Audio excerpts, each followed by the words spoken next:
본 방송은 iblog.com을 통해서 송출되고 있습니다. 미디어 플랫폼 iblog, iblog.com.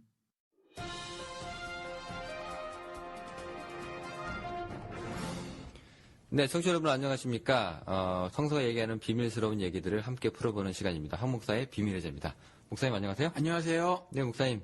날씨 달라스가 많이 추워지고 있네요. 원래 이렇게 안 추운 지역인데 많이 추웠어요. 며칠간 오늘도 춥고. 네. 제가 지금 10년째 살고 있는데 그동안 살고 있던 날씨 중에서 가장 추웠던 겨울이 아닌가 싶은데요. 눈이 왔는데 눈이 아니라 얼음이에요. 뉴스 시간에도 보니까 그 리포터가 가가지고 말을 하는데 눈이 아니라 얼음입니다. 이렇게 얘기를 하더라고요. 하얀 색깔인데 딱딱해요. 밟으면 밟혀지질 않아요. 그래서 얼음이 쏟아지는 겁니까? 굉장히 많이 추웠어요. 네, 덕분에 제가 목소리가 좀 잠겼습니다. 절대로 교만하게 목소리가 까는 게 아니기 때문에 여러분께서 거부감이 있더라도 양해를 좀 부탁을 드리고요. 영호 씨가 원래 교만한 성격은 아니에요. 제가 알아요. 예. 일부러 깔진 않습니다. 예. 네, 저희한테 지금 어떤 분께서 이 라무네님 댓글 다셨던 분 같습니다. 이분이 목사님 교회 주소로 지금 이제 자필 편지를 보내주셨습니다. 우리 방송에서 제가 그냥 황 목사로만 소개되어져 있지 이름이 안 나가고 그다음 제 교회도 말씀을 드린 적이 없는데 어떻게 찾아 들어오셔서 저희 교회 웹사이트에 찾아 들어오셔서 주소를 아신 다음에 교회에다가 보내주셨어요. 네네. 교회 주소로. 네, 아주 정성스럽게. 편지를 써서 보내주셨죠. 내용이 이제 두 분 방송 잘 듣고 있고요. 그다음에 식사라도 대접하고 싶지만 너무 머니까. 이제 여기 작은 정성을 보내드린다고 하면서 이제 머니 오던가요? 머니 오더를 보내주셨어요. 동봉해 주셔가지고 저희가 오늘 조금 일찍 만나서 지금 식당에서 간편하게 이제 식사를 하고 오는 길입니다. 아주 맛있게 잘 먹었습니다. 잘 먹었습니다. 네. 그런데 보내주신 그 돈이 우리 둘 먹고도 많이 남았어요. 그래서 말씀하시는 대로 이제 애들도 다 컸고 제가 애가 셋인데 말이죠. 둘이 대학생이고 하나가 이제 대학 시험을 봤어요. 그리고 여긴 땅덩어리가 커서 다 타주로 가버리거든요. 이제 저도 슬슬 아내와 둘만의 시간을 이제 누리고 즐기고 싶고 막 그래요. 그래서 덕분에 이번에 또 아내랑 둘이 나가서 좋은 시간을 갖게 됐습니다. 좋은 시간을 갖도록 하겠습니다. 감사합니다. 네, 감사드립니다. 그리고 여기 영어로 또 성경 구절 또 한 구절 적어주셨습니다. 네. 목사님 간단하게 좀 읽어주시겠어요? 영어로 써보내셨어요. 누가복음 19장 말씀 써보내셨는데 영어로 읽을까요? 어떻게 해야 되나? 네, 영어로 이렇게 if they keep quiet, the stones will cry out 이런 거 보내주셨는데 이게 뭐냐면 그 무리가 예수님께 그렇게 말을 한 거거든요. 제자들을 좀 책망하십시오. 제자들을 좀 책망해 주세요라고 했을 때 예수님이 대답한 거예요. 뭐라고 대답한 거냐면 만약에 그 제자들이 침묵할 때는 이 돌들이 소리를 칠 것이다라는 거죠. 그러니까 제자들이 본분을 반드시 해야 함을 이렇게 말씀을 하고 계신 거거든요. 그리고 항상 성경에 보면 이렇게 표현이 직설적인 표현들이 많아요.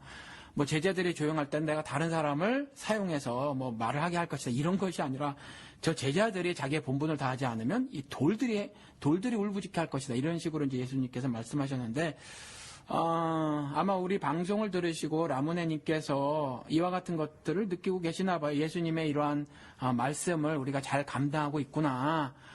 사회에서 이와 같이 불의한 일들, 성경의 기록을 통해서 보면 악한 일들이 자행되고 있는데 교회는 침묵하고 있고 그런데 황 목사의 비밀의 제가 그래도 그런 부분을 조금 다뤄주고 있구나라는 차원에서 아마 이렇게 써주신 것 같아요. 그래서 이런 칭찬으로 듣고 또 더더욱 매진하도록 하겠습니다. 열심히 해서 침묵하는 불의를 보고 침묵하거나 침묵으로 그 불의를 방조하거나 하는 일을 하지 않고 계속해서 좀 열심히 방송을 통해서 참 진리가 뭐고 복음이 뭐고 사람이 얼마나 소중하며 또 인권과 자유 하나님이 주신 그런 부분들에 대해서 성경을 근거로 한 하나님 말씀을 근거로 한 그러한 방송을 열심히 만들어서 내보내도록 하겠습니다. 감사합니다. 네, 감사합니다. 그리고 라무네님이 이제 50분 전이랑 이제 글을 또 2개를 남겨주셨는데요.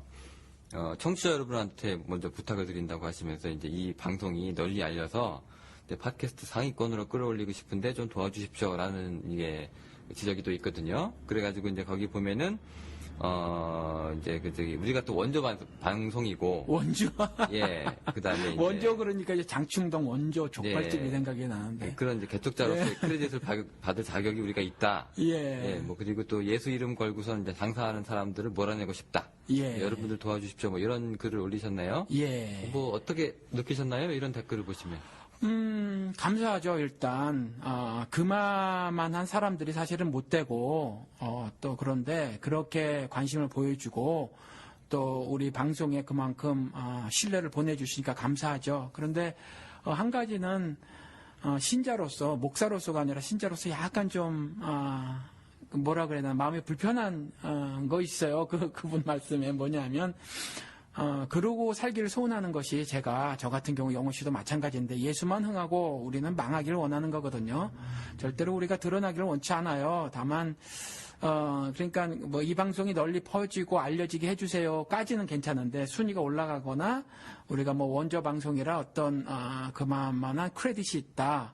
뭐 이런 것들은 사실은 우리가 추구하는 바는 사실은 아니에요. 그래서 그런 부분들은 뭐 자연스럽게 하나님께서 세상에 왜곡되고 부조리하고 모순된 것 같은 것에 대한 항의를 하박국 선지자가 했었을 때 의인은 오직 믿음으로 살리라 하나님의 영광을 아는 지식이 물이 바다 넘친 같이 온 세상에 편만하게 퍼지리라. 그러니까 I know what I'm doing. 제가 이번 영어 썼으니까 저도 영어를 쓸게. I know what I'm doing. 난 내가 무슨 일을 하고 있는지 다 알고 있다라는 거죠. 그러니까 우리는 최선을 다해서 할 뿐이고 하나님은 그것에 따라서 자신의 일을 해 나가시니까 우리 눈에 봤을 때 왜곡되어지고 부조리하고 잘못되고 모순된 일이 있어서 비분관계하는 심정이 저도 들고 또 그렇다고 하더라도 우리가 나서서 우리가 하나님 별을 뭐 차지한다거나 아니면 우리가 어떤 세상에서 영광을 구하려고 한다거나 또 원조 방송이라서 뭐 어떤 자격을 가지고 있다거나 아니면 순위를 높이려고 하거나 하는 이런 것들에 대해서는 우리가 추구하는 바는 아니거든요. 그래서 혹시 우리 감사한데 이러한 관심과 성원에 감사를 드립니다. 그런데 우리는 말씀을 드릴게요. 망하기를 작정한 사람들이거든요. 그러니까 그리 좀 이해를 해주셨으면 감사를 드리겠습니다. 네, 맞습니다. 그리고 뭐 저희가 또 자연스럽게 이제 가는 것이 좋지. 예. 이게 또 억지로 또 무리하게. 예. 네, 저희가 또 그렇게 하고 싶지는 않고 또 저희한테도 또 좋은 말씀 주셨는데요. 예. 하나님은 잔인한가 물론 중요한 내용이지만 이제 조금 예. 네, 무겁지 않는가. 사실 뭐 무거운 거 저희도 잘 알고 있습니다. 그래서 제가 영훈 씨한테 아무리 방식이 좀 변화가 있더라도 좀 그렇게 되지 않을까 이런 질문을 그렇죠. 예, 했었죠. 네, 이제 앞으로 이게 요청해 주신 대로 이제 말랑한 토픽이랑 이제 시사성이랑 같이 맞춰가지고 예. 네, 가도록 하겠는데요. 일단 뭐 저희한테 일단 이제 밥도 사주시고 해서 저희가 식사하면서 이렇게 좋은 말씀 들은 걸로 생각을 하면서 예. 또 저희 또 열심히 또 방송하도록 하겠습니다. 감사드립니다. 예, 예, 감사를 드립니다. 오늘 그 사실은 그 하나님은 잔인한가 이두 번째 에피소드가 나갈 타이밍인데 예. 그동안 댓글이 좀 달려 있어서 저희가 밀린 숙제를 좀 하고 넘어가야 될 것 같아서요. 예, 예. 네, 그래서 오늘은 이제 지난번에 문의하셨던 이제 선교 활동 문제라든가 예. 3포, 4포 세대에 대한 하나님의 뭐 말씀, 예. 그다음에 또 결혼 문제 어떤 분 또 물어보시는 게 있으셔가지고 예. 이런 거랑 같이 이제 댓글 특집으로 예. 예, 이제 한번 이제 마무리를 하고 그 다음에 이제 또 다음 주에 또 계속 하나님은 잔인하신가? 예, 예. 예, 요거 이제 나가도록 하겠습니다. 예. 그리고 저 몰랐는데 지금 어떤 분이 또 후원을 또 하셨네요. 저는 이게 팟 주셔가지고 후원이 뭔지 몰랐는데 예, 저도 무슨 몰랐어요. 싸이월드 도토리 같은 거 주신 예. 줄 알았어요. 그래서 그게 뭐 스킨 바꾸고 뭐가 좀 이렇게 예쁘게 하는 건가 해서 봤더니 이게 나중에 돈이 되는 그런 후원 그런 거더라고요. 그러게 말이에요. 저도 네. 몰랐는데 네네. 그런 거더라고요. 그러니까 마음을 많이 써주신 거예요. 네. 저 참 감사할 일입니다. 네, 여러분들 많이 오셔가지고 지금 계속 뭐 격려들 해주셔가지고 저희들도 지금 갑자기 일어난 관심에 지금 몸둘 바를 모르겠습니다만 이제 초심 잃지 않고 예. 예, 쭉 진행해 나가도록 하겠습니다. 일단 그리고 또 지적이 하나 있는데 댓글 특집이니까 이제 댓글에 대해서만 조금 말씀 좀 드릴게요. 저희 방송 음질이 좀 열악하죠. 사실 저희가 녹음기도 사고 그다음에 저기 마이크도 사고 해서 이제 최선을 다해서 열심히 노력을 하는데 일단 우리가 스튜디오라는 데가 아니에요. 예, 여기 예배당이에요. 지금. 예배당에서 하는 거고 예. 사실은 여기에 들어가고 있진 않지만 바깥에 지금 차 다니는 소리도 들리고 네.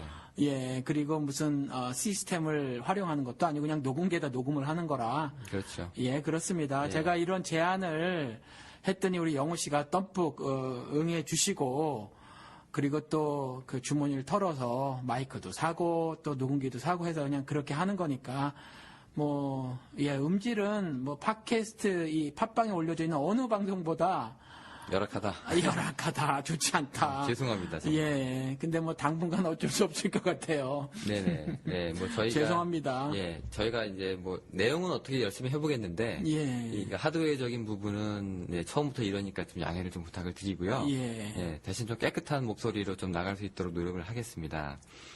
예정론 말씀하신 분들은 저희가 예. 예정론에 대해서 한번 에피소드로 간단하게라도 좀 다뤄보면 어떨까 싶은데, 목사님. 예, 그 예정론은 사실 그 기독교계 안에서 오래전서부터 어찌 보면 가장 큰 화두예요. 그래서 이 부분에 대해서 여전히 숙제들을 많이 갖고 계시거든요. 그래서 요거는 한번 우리가 만들자고요. 방송을 한번 해보자고요. 네. 예. 저희가 한번 최대한 빠른 시간 내에 네네. 저희가 마련해서 꾸며보도록 하고요. 예. 어떤 분이 또 목사님 홈페이지 알 수 없을까요? 라고 물어보는데요. 예. 어떻게 간단하게 설명을 좀. 이거를 뭐 홈페이지를 알려드려야 하는지 제가 잘 모르겠는데 물어오셨으니까 뭐 숨길 이유는 없고 그래서 말씀을 드릴게요. 저희 교회 이름이 작은 자 교회입니다. LA에도 작은 자 교회가 있는데 저는 달라스고요. 그래서 작은 자 교회를 구글이나 이런 데서 치시면 나오거든요. 그리고 제 이름도 말씀을 드릴게요. 그냥 황 목사 그랬는데 황순기입니다. 그래서 그 제 이름을 쳐도 나오고 또 작은 자 교회를 치시면 나와요. 그러면 거기를 통해서 저희 웹사이트를 들어오실 수 있어요. 근데 이 웹사이트가 제가 작은 돈을 내고 이렇게 만드는 거라 한번 갈아엎고 하는 바람에 잘 그 링크가 연결이 안 된다 이러시는 분들이 많이 있어요. 그런데 했었을 때 그 저희 교회 웹사이트 주소 다음에 슬래시하고 이렇게 대각선 줄치고 그 뒤에 따라 붙는 거 그걸 지우시거나 SO를 찍으셔서 하시면 그러면 연결이 됩니다. 그렇게 해서 들어오시면 돼요. 그냥 이제 sojoCommunity.org까지만 치면 들어온다는 얘기죠. 그렇죠. 예, 뒤에 거 다 날려버리고. 예. 네, 그러면은 뭐 접속에 아무 문제가 없으실 것 같습니다. 예. 네, 그렇게 하시고요. 그 다음에 또 저희한테 알려주신 것들이 있는데 보니까 지금 신년 성령 대붕에 이런 거 꼭 해야 돼요? 이런 것도 기복적인 건지 또 설교 중에 이제 보통 자녀들, 배우자들 성공신화 다루는데 외국 기독교에도 부흥회 있나요? 이렇게 물어보시네요. 신년 대부흥회 이런 거 하긴 하죠. 보통 우리가 송구영신 예배도 하는 것처럼. 그렇죠. 근데 예. 지금은 좀 많이 줄어들었는데 이전엔 참 많이 했었어요. 그러면은 예, 뭐 춘계, 대부흥 성회 그렇죠, 뭐 이런 그렇죠. 거. 꼭 봄 되면 또 이제 대신방 시즌이고 예. 기독교 내에서 그 교회 그렇죠. 행사가 또 꼭 있는 건데요. 예. 이제 신년에 이제 왜 신년이면 왜 여러 가지를 우리 교회에서 이제 준비하는 시기이기도 하고 예. 또 이제 교인들 또 이제 마음 또 다잡아서 이제 또 이끌어 나갈 시기이기도 한데요. 예. 자, 이런 것도 그럼 기복적인 건지 이제 물어보셨어요. 현재 그러한 일들 과거에 해왔던 그런 부흥성회 같은 것들은 제가 판단하기로는 거의 모두가 그렇죠. 기복 신앙의 모습을 가지고 있었어요. 물론 그 부흥이라는 것이 사실은 성경 언어로는 정확하게는 성령 충만이죠. 미국 사람들도 fulfillment in Holy Spirit 그러든지 fulfillment with Holy Spirit 성령과 함께 아니면 성령 안에서의 충만이다 이렇게 말을 해요. 그래서 그게 이제 한국말로는 부흥인데 사실 이 부흥하는 방식은 성경에는 이렇게 기록을 하고 있어요. 예수님께서 말씀하시기를 어떻게 말해놓고 있냐면 심령이 가난해져라 이렇게 말을 하고 있거든요. 심령이 가난해져라 poor in spirit 그랬거든요. 그러니까 영적으로 가난해져라 이런 말씀을 하셨기 때문에 사실은 우리가 영적으로 부흥되려고 하는 시도는 성경적으로 옳지 않아요.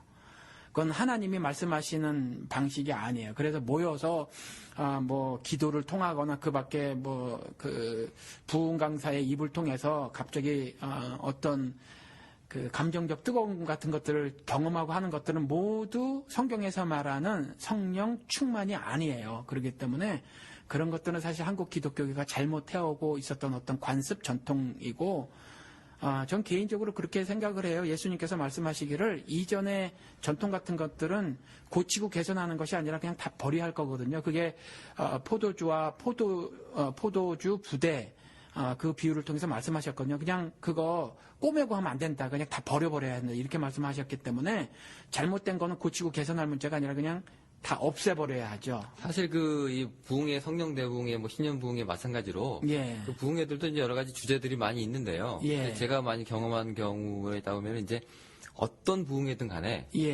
다 이제 결론이 이제 다 하나로 압축이 되는데 예를 들어서 이제 목사 말씀 잘 들어라. 기도 열심히 해라. 교회 잘 나와라.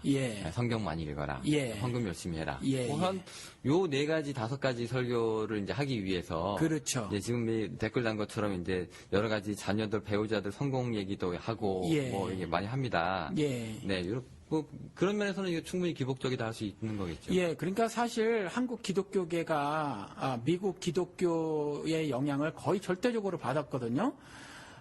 그런데 이 미국 기독교계가 근본주의가 휩쓸고 있었고 사실은 그래서 굉장히 잘못된 가르침들이 많이 있어요. 미국 기독교계가 많이 잘못돼 있거든요. 근데 한 가지만 말씀을 드리면 그 존 맥카트 목사님이라는 분을 전 개인적으로 멘토로 생각을 하고 이제 그분의 아마 제가 개인적으로 설교 같은 경우도 100개도 더 들은 것 같고 그분의 아리글을 그러니까 그분의 글을 굉장히 많이 읽었어요 제가. 근데 그분이 한번 이렇게 말씀을 하셨거든요. 도구마 없는 은혜는 은혜가 아니다. 그러니까 도구마는 기독교이니까 당연히 교리를 말하는 것이고 그렇죠. 그런데 지금 우리가 성경에서 말하고 있는 그 닥트린이라는 거 하나님이 이런 말씀을 통해서 조직화 원리화된 것들이 교리잖아요. 이것들의 이거 범위를 벗어나는 은혜들을 추구했단 말이에요.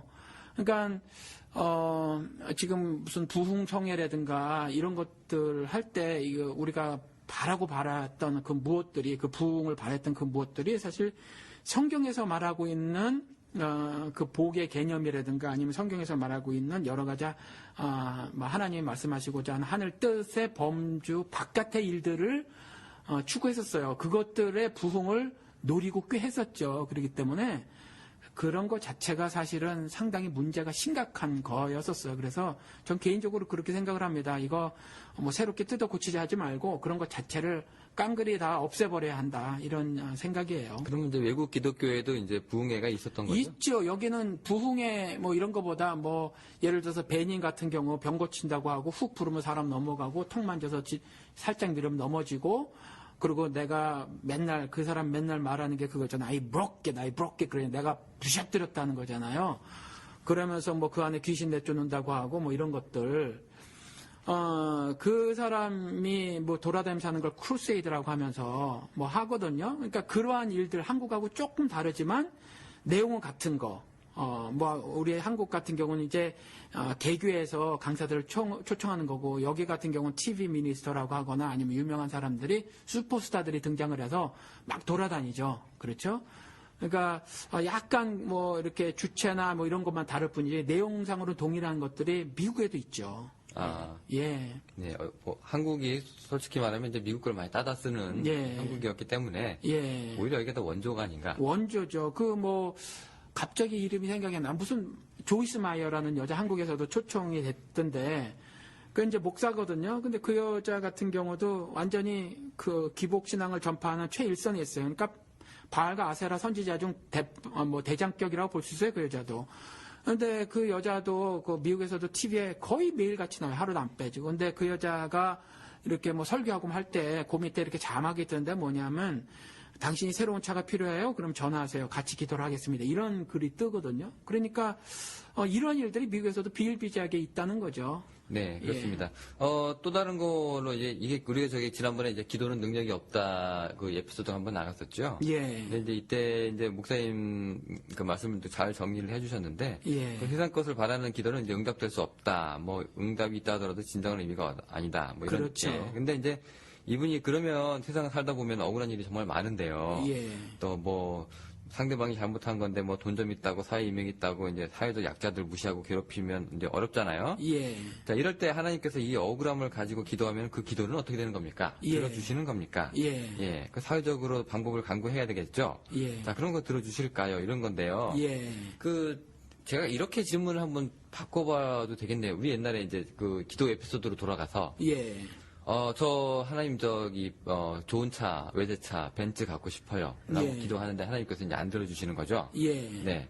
근데 이분은 그게 아니라 하나님 제가 운전하고 있는데 뒤에서 누가 박았어요. 예. 네. 근데 저 사람 막 돈 많다고 나 무시하고 막 뭐라 그러네요. 예. 억울해요. 예. 라고 하나님한테 기도했어요. 예. 자, 이거는 그러면 이것도 자기 개인주의 적이고 기복적인 그런 기도가 될 수 있는 건지 그런 의미인 것 같아요, 지금. 예. 차이가 좀 있는데 어떻게 보세요, 목사님은? 근데 그 불의한 일 같은 경우는 어차피 세상이 불의해요. 그 세상에 대한 정의, 성경적 정의를 말씀을 제가 한번 드린 것 같은데 세상은 죄를 지은 죄인이 머리로 고안해낸 법제도 장치 그리고 깨진 심령으로 만들어낸 도덕과 윤리 그것들로 만들어진 세계를 세상이라고 하거든요. 이것에 대한 경고는 사무엘상 8장에 하나님이 이미 말씀해 놓고 계세요. 열방이라고 표현된 세상의 나머지 나라, 하나님 백성 이외의 나머지 나라가 이미 하나님과 관계없는 자기들의 그 나라들을 이미 세웠거든요. 자기들만을 위한 나라를 세웠어요. 하나님 통치를 거부한. 그리고 하나님의 백성인 이스라엘이라고 하는 사람들이 이렇게 하나님께 요구를 하죠. 사무엘을 통해서 열방이 그리한 것처럼 우리도 이제 우리의 왕국을 세워서 우리가 우리를 다스리게 하겠다라고 하나님께 선포를 해버려요. 하나님 이제 손 떼셔 이건가요? 예, 그랬을 때 하나님이 사무엘을 통해서 그렇게 말씀하시죠. 그거는 사무엘 너를 거역한 것이 아니라 내 통치를 받기 싫어하는 것이다라고 그들의 요구에 대한 성격을 분석을 하시고 그럼에도 불구하고 사무엘을 통해서 그것을 허락해라라고 말하거든요.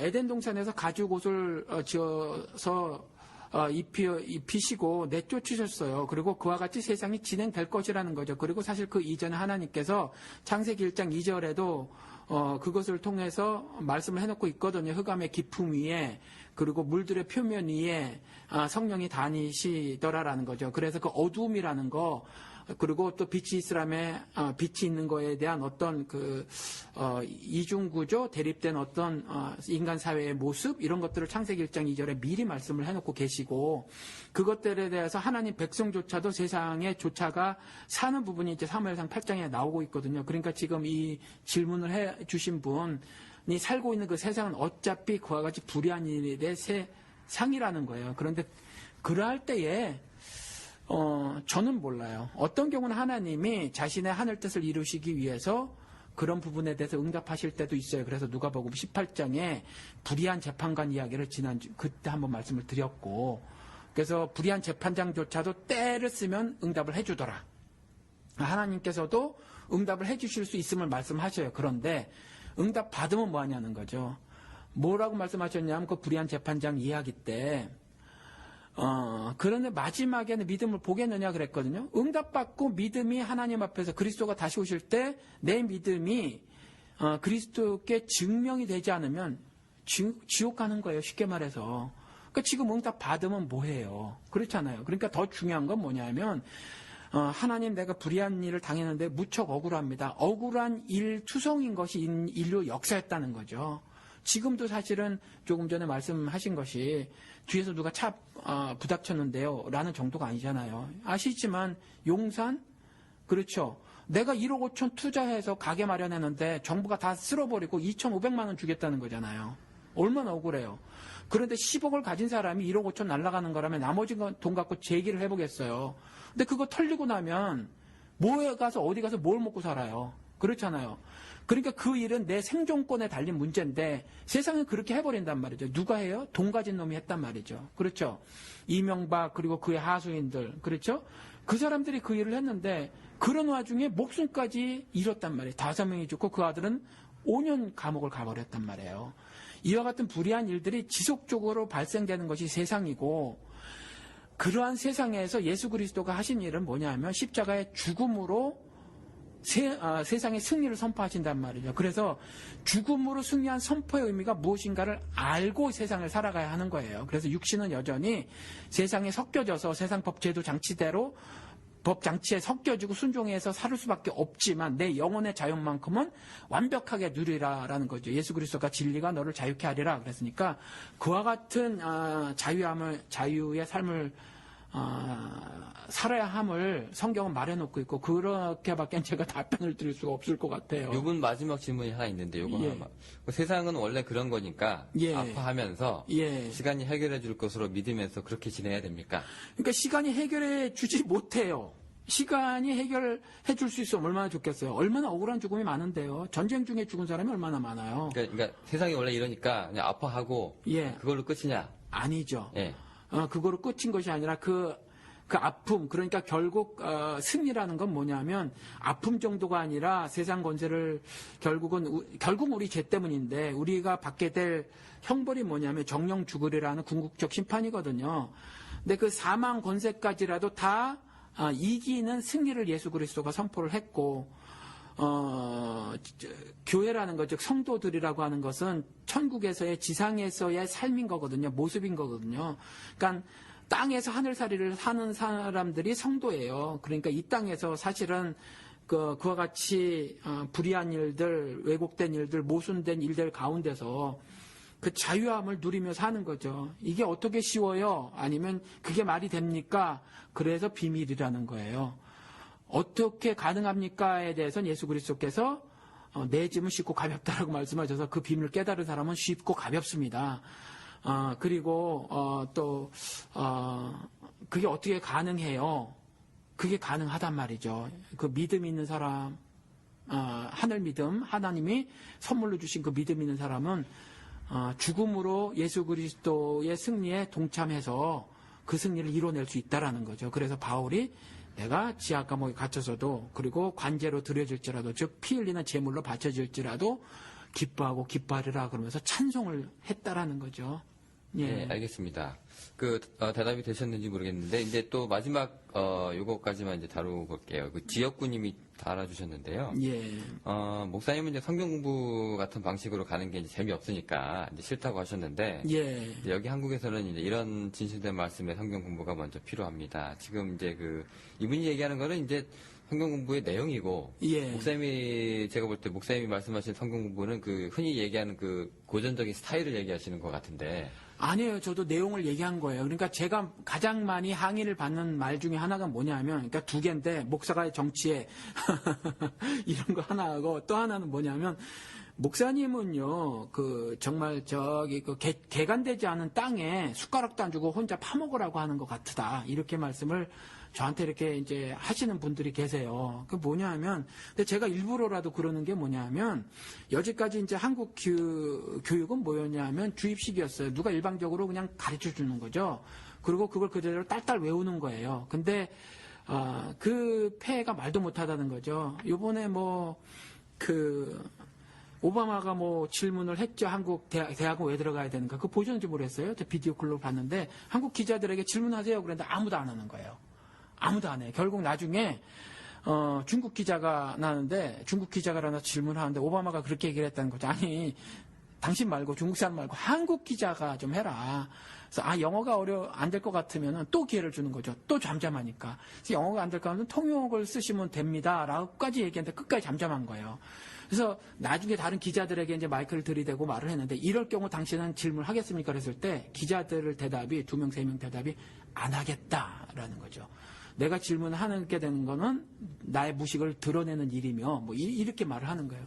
이와 같이 주입식 교육의 폐해가 이제 그런 거라고 보는데 신앙생활도 동일해요. 사실은 저에게 목사님 내가 할 수 있는 일을 2개만 꼭 알려주세요 이렇게 말씀하시는 분도 있고 근데 그렇게 하면 하느님과 관계를 사실 제대로 가질 수가 없어요. 그래서 스스로 여러분들이 많이 갈등하고 고민하고 질문하고 해서 하나님으로부터 응답을 들어야지 저는 그냥 매개체에 불과한 거거든요. 그야말로 짬뽕과 짜장면을 딜리버리하는 사람이에요. 그러니까 저는 아무 권세도 없고 제가 가지고 있는 지식 가지고 이렇게 살으세요 저렇게 살으세요를 해줄 수 있는 입장이 아니고 그와 같은 권세를 가진 것도 아니거든요. 그러니까 사실 그런 것 때문에 제가 약간 저한 부분이 있는 거죠, 사실은. 그렇습니다. 성경 공부 스타일도 그렇지만 이제 문화적 차이라는 게요. 저도 예. 이제 유학생 출신이지만 한국에서 이제 토론이 벌어지면 네. 대학원에서 토론이 벌어지면 가만히 있어도 사람들이 암묵적인 동의가 있어요. 예. 쟤는 그래도 알고 조용한 사람이구나. 예, 예. 아는 것처럼 생각을 한단 말이에요. 겸손하다고까지 얘기해요. 예. 근데 미국에서 토론할 때 가만히 있으면 예. 쟤는 완전 공부를 하나도 안 했구만. 이런 그렇죠. 사람이 돼버립니다. 여기는 그렇죠. 그래서 한마디도 안 하는 사람한테 굉장히 교수의 날카로운 질문들이 쏟아지기 시작합니다. 근데 그거 아세요? 저도 여기서 신학교를 다녔지만, 질문 한마디 없는 한국 학생들이 성적이 더 좋아요. 그거 아세요? 성적은 좋아요. 기가 막힙니다. 왜냐하면 예. 족보를 깨고 있고요. 예, 내려오는 족보들, 선배를 통해서 내려오는 족보들 어떡하든지 있고. 미국 애들 필기를 빌려가지고 예. 딸딸딸 외우고 예. 기가 막히니까 교수가 학을 떼는 거죠. 영어도 못하고 질문도 안 하는 애들이. 성적은 다 스트레이트 A. 그러니까요. 예. 네. 이게 시험을 위해서 태어난 민족인지 어떻게 된 건지 이게 사실 필요합니다. 이게 스스로 생각하는 것이. 예. 그래서 이제 뭐, 그분의 의도는 이제 말씀하신 의도는 그게 아니겠지만, 네네. 그렇게 성경 공부에 대해서 제가 좀 부담을 느꼈던 것은, 내가 그냥 일방적으로 말하는 것이 되지 않을까, 뭐 그런 거예요, 사실은. 그래서 그런 일도 이제 필요하죠. 누군가 교사가, 성경에도 보면 교사가 있으니까. 그래서 누군가는 필요한데, 사실 한국 기독교계가 교사가 없어서 지금 이 모양 이 꼴이 된 건 아니거든요.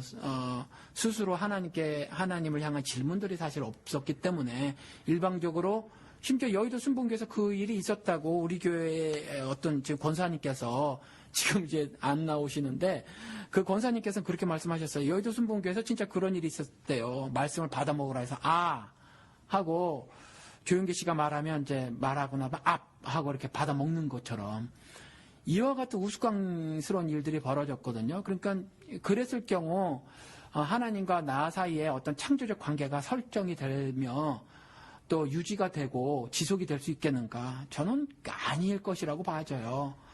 그래서 이제 제가 느꼈던 부담은 그런 거였는데 그럼에도 불구하고 일정 부분 또 그런 것들이 필요하니까 앞으로도 아까 라무네님이 지적하신 것처럼 또 어떤 우리 실제 살림 부분에 있어서 어떤 성경적 시각을 가져야 하는가도 좀 다르고 또 이렇게 원론적인 부분도 좀 다르고 그렇게 해서 좀 섞어서 가야 되지 않을까 싶습니다. 네, 사실 그 한국교회 분위기가요. 일단 주는 대로 받아 먹으라예요. 보니까 제가 볼 때. 그렇죠. 목사가 이제 말씀을 전하는 걸 갖다 요리 말씀을 먹인다라고도 얘기를 하는데. 그래서 이제 이게 말씀을 계속 듣고 있다 보면은 좀 짠데요, 상한 것 같은데요라고 말을 할 만한 그 권한을 평신도한테 주지 않죠. 비판하지 마라. 어디서 시험들을. 네 눈엔 들보가 있는데 감히 그렇죠. 형제 눈엔 티를 빼겠느냐. 이 말씀 좀 하고 넘어갑시다. 이 비판하지 마라. 이게 영적 독재를 해서 이 지금 한국 기독교에 썼는데 그 말 그 끝을 좀 봐야 해요. 그러니까 성경에는 그 문단 있잖아요. 문단을 끝까지 읽어보면 해석이 필요하지 않고 그냥 거기에 이미 설명이 되어 있는 것들이 있거든요. 그게 외식하는 자들에게 한 거예요. 그 앞에도 보면. 그러니까 신앙인인 척하는 그 유대인들 있잖아요. 하나님을 향한 신앙이 굉장히 좋은 척하는 유대인들. 그 유대인들 기도를 시장 어귀에서 하고 말이죠. 금식하면 슬픈 기색을 냈던 사람들이 한 말이거든요. 그 사람들에게 한 말이거든요. 그런데 그 끝에 결론이 뭐냐면 그거였어요. 네 눈에 있는 들보를 빼라. 그 다음에 형제 눈에 있는 티를 네가 빼게 되리라. 그러니까 내가 가지고 있는 신앙적 오류를 제거해야 저 사람이 가지고 있는 신앙적 오류를 볼 수 있잖아요, 올바로. 그렇잖아요. 근데 나는 그거보다 더 큰 신앙적 오류가 있으면서 저 사람에게 어떻게 올바른 신앙 인도를 할 수 있어요? 없잖아요. 그러니까 내가 가지고 있는 들보라는 어마어마한 신앙적 오류를 제거하고 나면 그밖에 작은 것 하나라도 티에 불과한 그런 신앙적 오류도 볼 수 있고요. 그것을 빼내줄 수 있는 조력자 역할을 할 수 있음을 그 전체 기사가 말을 하고 있는 거거든요. 그래서 그 외식하는 신앙들, 거짓 신앙들에 대한 경고이기도 하고 또 그와 같이 올바른 신앙의 모습에 대한 이야기예요. 그게. 그런데 단순히 교회에서는 입 다물고 있고 목사가 말하는 대로 그냥 듣고 따라와라고 그렇게 사용했죠. 영적 독재를 한 사람들이. 사실 성경 공부가요. 듣고만 있으면 얼마나 편한지 모릅니다. 그냥 가만히 아무 생각 없어도 그냥 뭐 성경 구절 몇 개 받아 적으면 해도 시간 잘 가거든요. 좀 지루하긴 하지만. 근데 이제 그래서는 안 된다는 거잖아요. 이것 좀 이상한데요. 이것 좀 짠데요.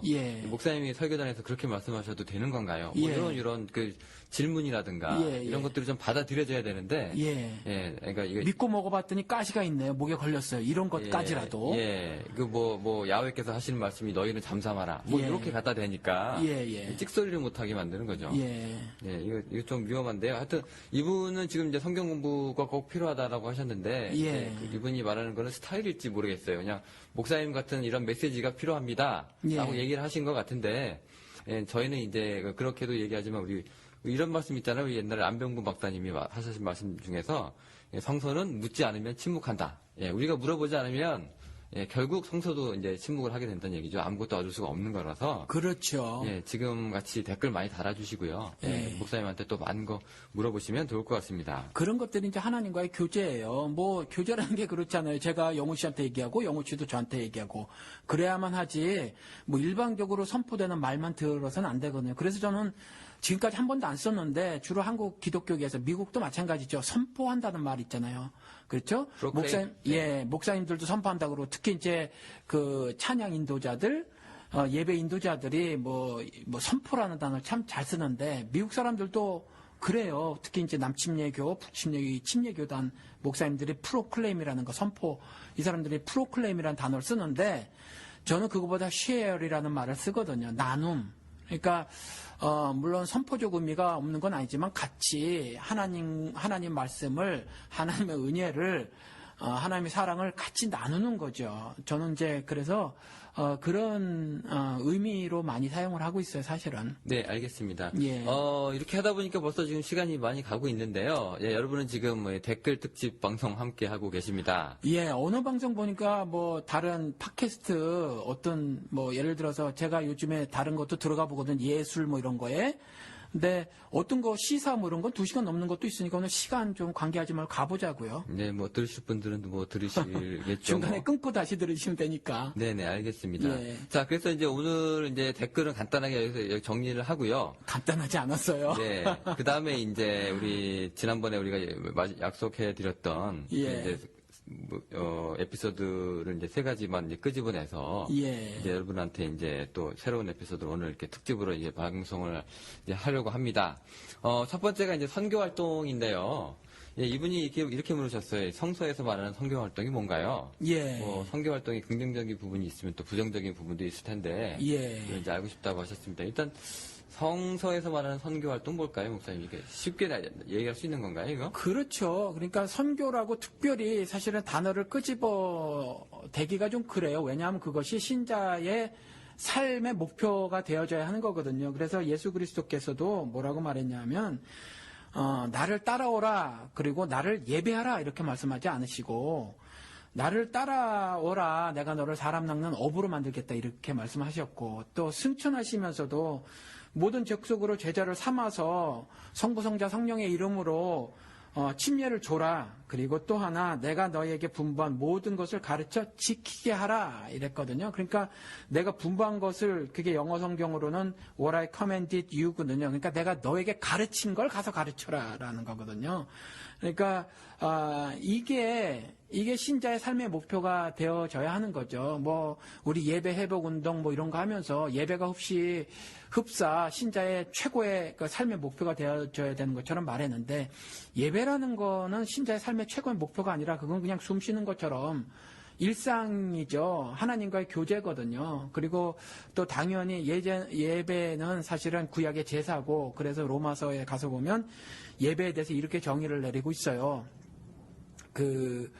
너희 몸을 거룩한 산 제물로 드려라. 이것이 너희가 드릴 마땅한 영적 예배니라. 이렇게 놓고 있거든요. 근데 이전에는 제물이 짐승이었는데 짐승처럼 우리가 지킬 수 없으니까 산 제물로 우리를 드리는 거예요.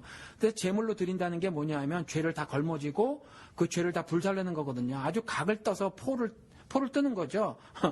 각을 떠가지고 담보를 해놓고 불살라 없애버리는 거거든요.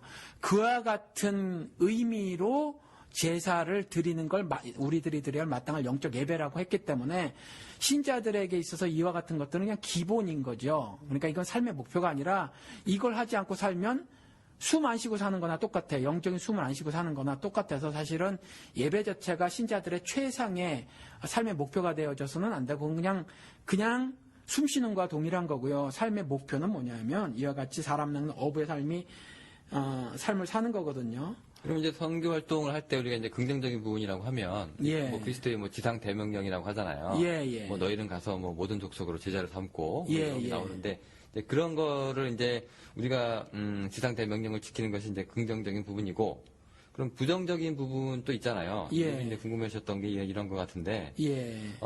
우리 뭐 샘물교회 사례 같이 이렇게 보면은 뭐 예. 이런 교회 뭐 선교에 대한 이미지가 굉장히 악화되고 그렇죠. 비난 우리나라- 여론 확산되고 막 그러잖아요. 그렇죠. 샘물교회 안에서 이제 인터콥이라는 선교단체, 아마 그런 것 같아요. 그 선교단체에 사람들이 가서 그렇게 한 것 같은데, 뭐, 그때 아무튼 말이 좀 많았죠.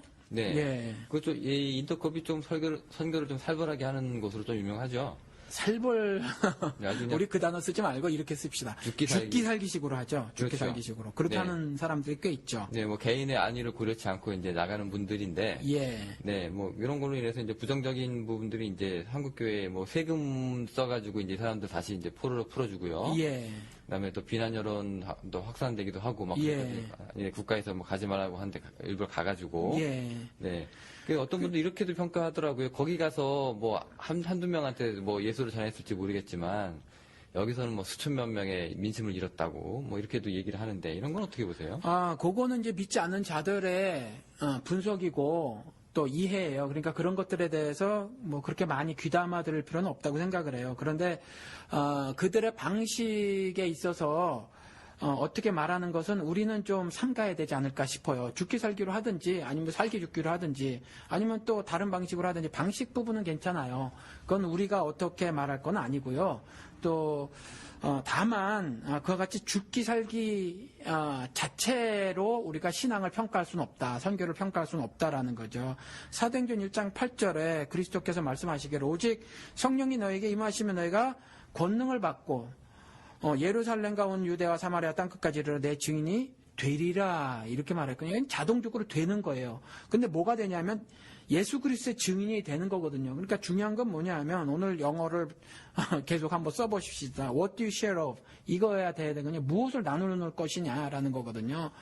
그래서 그것들이 결정적으로 중요한데 요즘 선교에서 과연 그러한 일들이 있는가에 대해서 근본적인 질문을 해봐야 된다고 생각을 해요.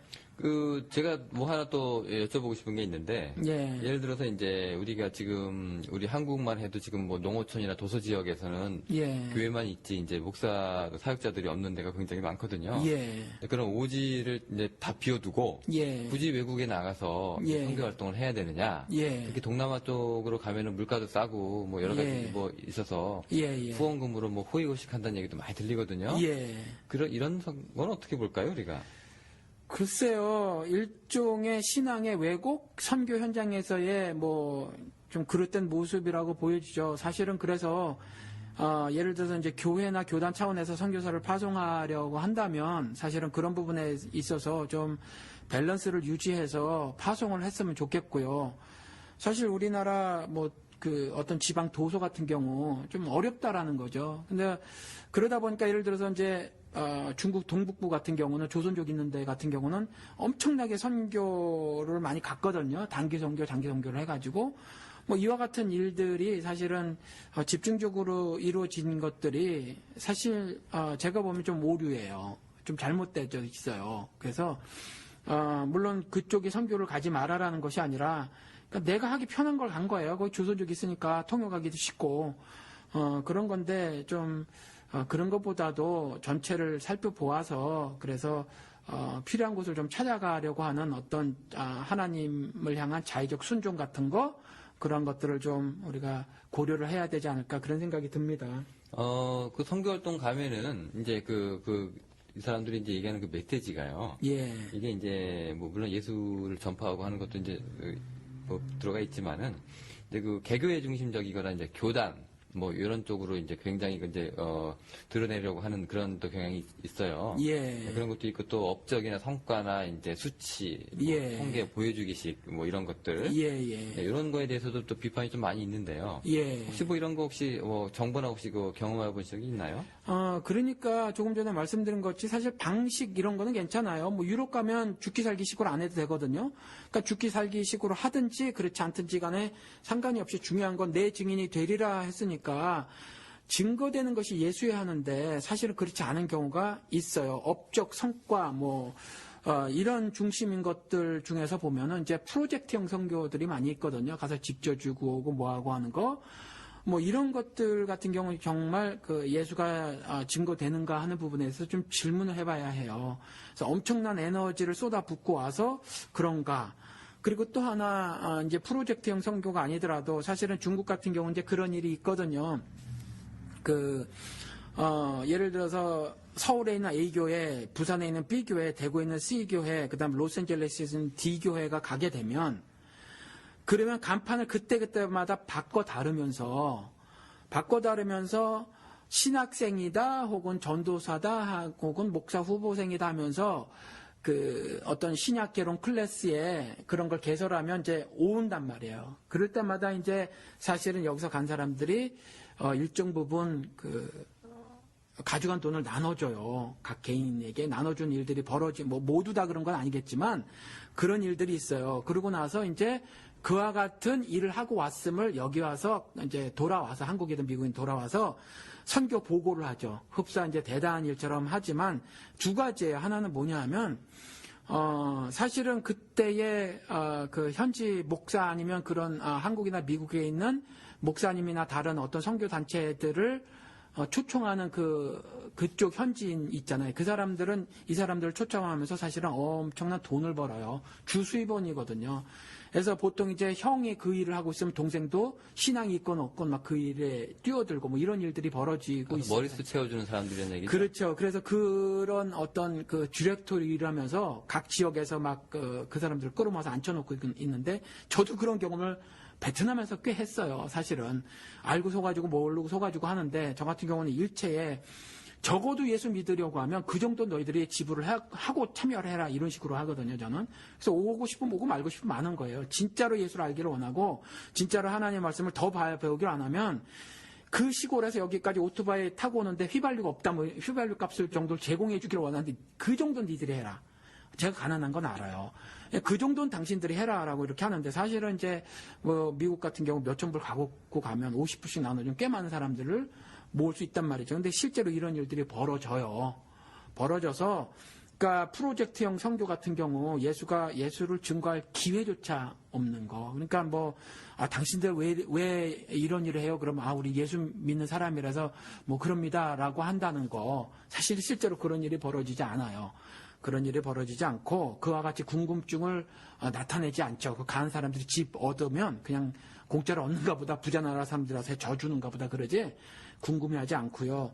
또 하나는 이와 같이 가서 어떤 영적 업적, 신앙적 업적을 이루고 온 것처럼 하는 거 사실은 실제로 그쪽은 그와 같이 부정적인 일들이 사실 많이 있어서 여기서 그런 일에 선교원금을 보내는 거 사실은 개별적으로 좀 다 알아보시고 보내시기를 바랍니다. 저는. 그게 이제 돈하고도 좀 많이 연결되는데 솔직히 많은 선교사님들의 주 수입이 이제 그때 현지에서 이제 그게 처리가 안 되기 때문에 주로 이제 후원금으로 다 충당을 하시면서 생활비를 쓰시는데 네. 근데 이 생활비라는 게 참 그렇잖아요. 이게 목사님들도 이제 수입원이 이제 교인들의 헌금으로 이제 지탱을 해 나가시는데 그러다 보니까 이제 후원금을 좀 더 얻으려면은 더 많은 간증거리가 필요하게 되고 더 많은 이제 보여줄 거리가 필요하게 되고 이런 이제 악순환이 좀 있을 수도 있겠네요. 그래서 저도 이제 현지인들만 접촉을 하고 한국인 선교사님들은 접촉을 하지 않았는데 한번 접촉을 해봤었는데 말이죠.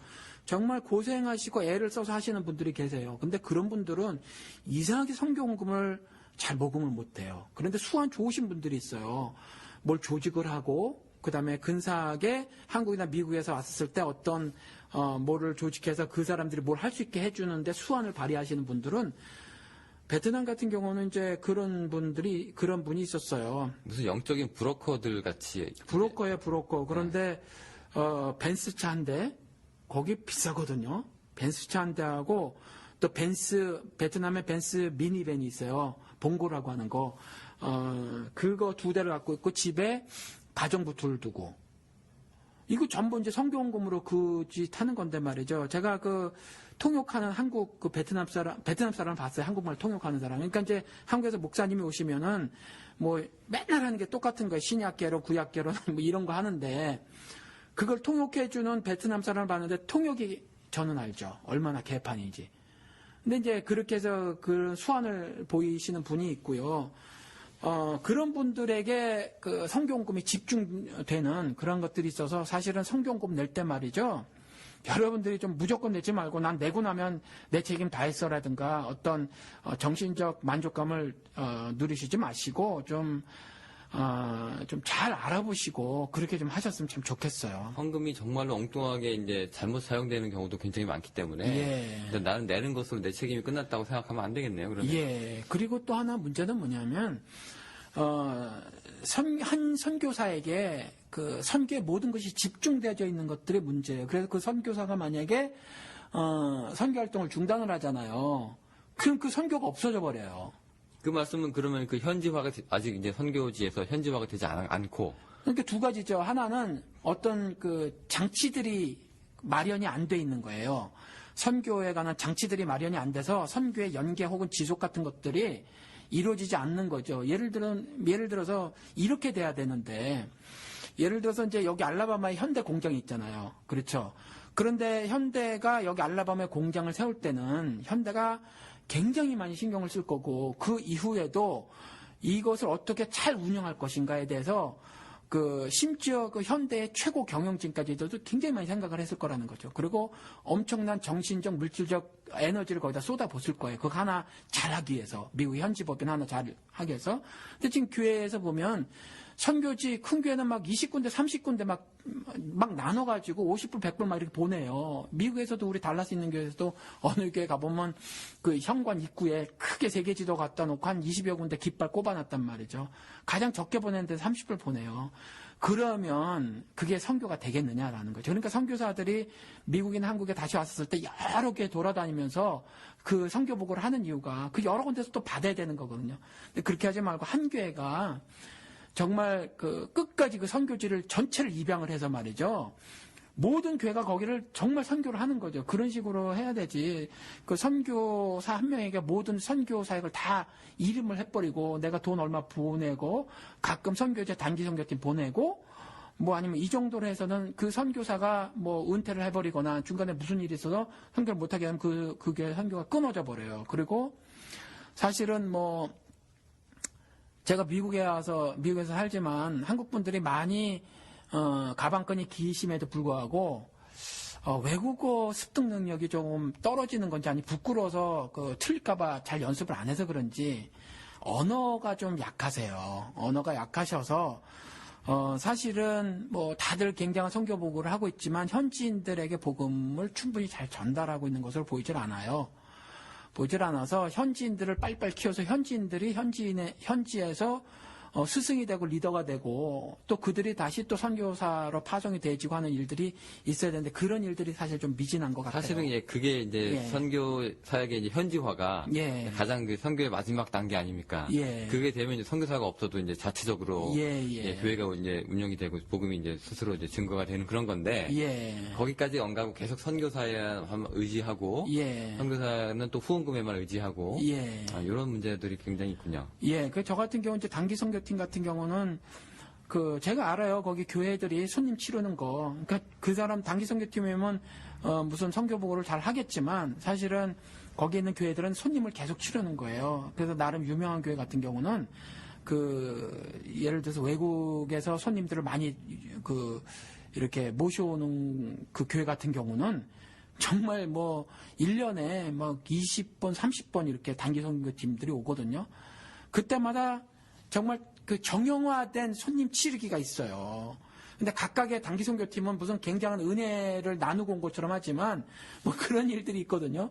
그래서 저는 단기 선교팀 같은 경우 한번 이렇게 해보는 그냥 길거리에 풀어놔 버린다는 거죠. 당신들이 뭘 할 수 있는가를 저는 아예 그냥 스스로 그냥 좀 깨트려 보고 싶은 거예요. 이와 같은 게 아니다. 진짜 미션이라는 선교라는 게 이렇게 쉬운 일이 아니다라는 거 실제로 한번 길거리에 풀어놔 보아드리고 그 다음에 제가 말씀을 전하는 것이 아니라 가서 그 교회에다 판 깔아드리고 자 당신들이 말씀 전해보세요 이렇게 하는 거죠. 그 목사님들하고 얘기를 해가지고 그러면 한 분도 못해요. 한 분도.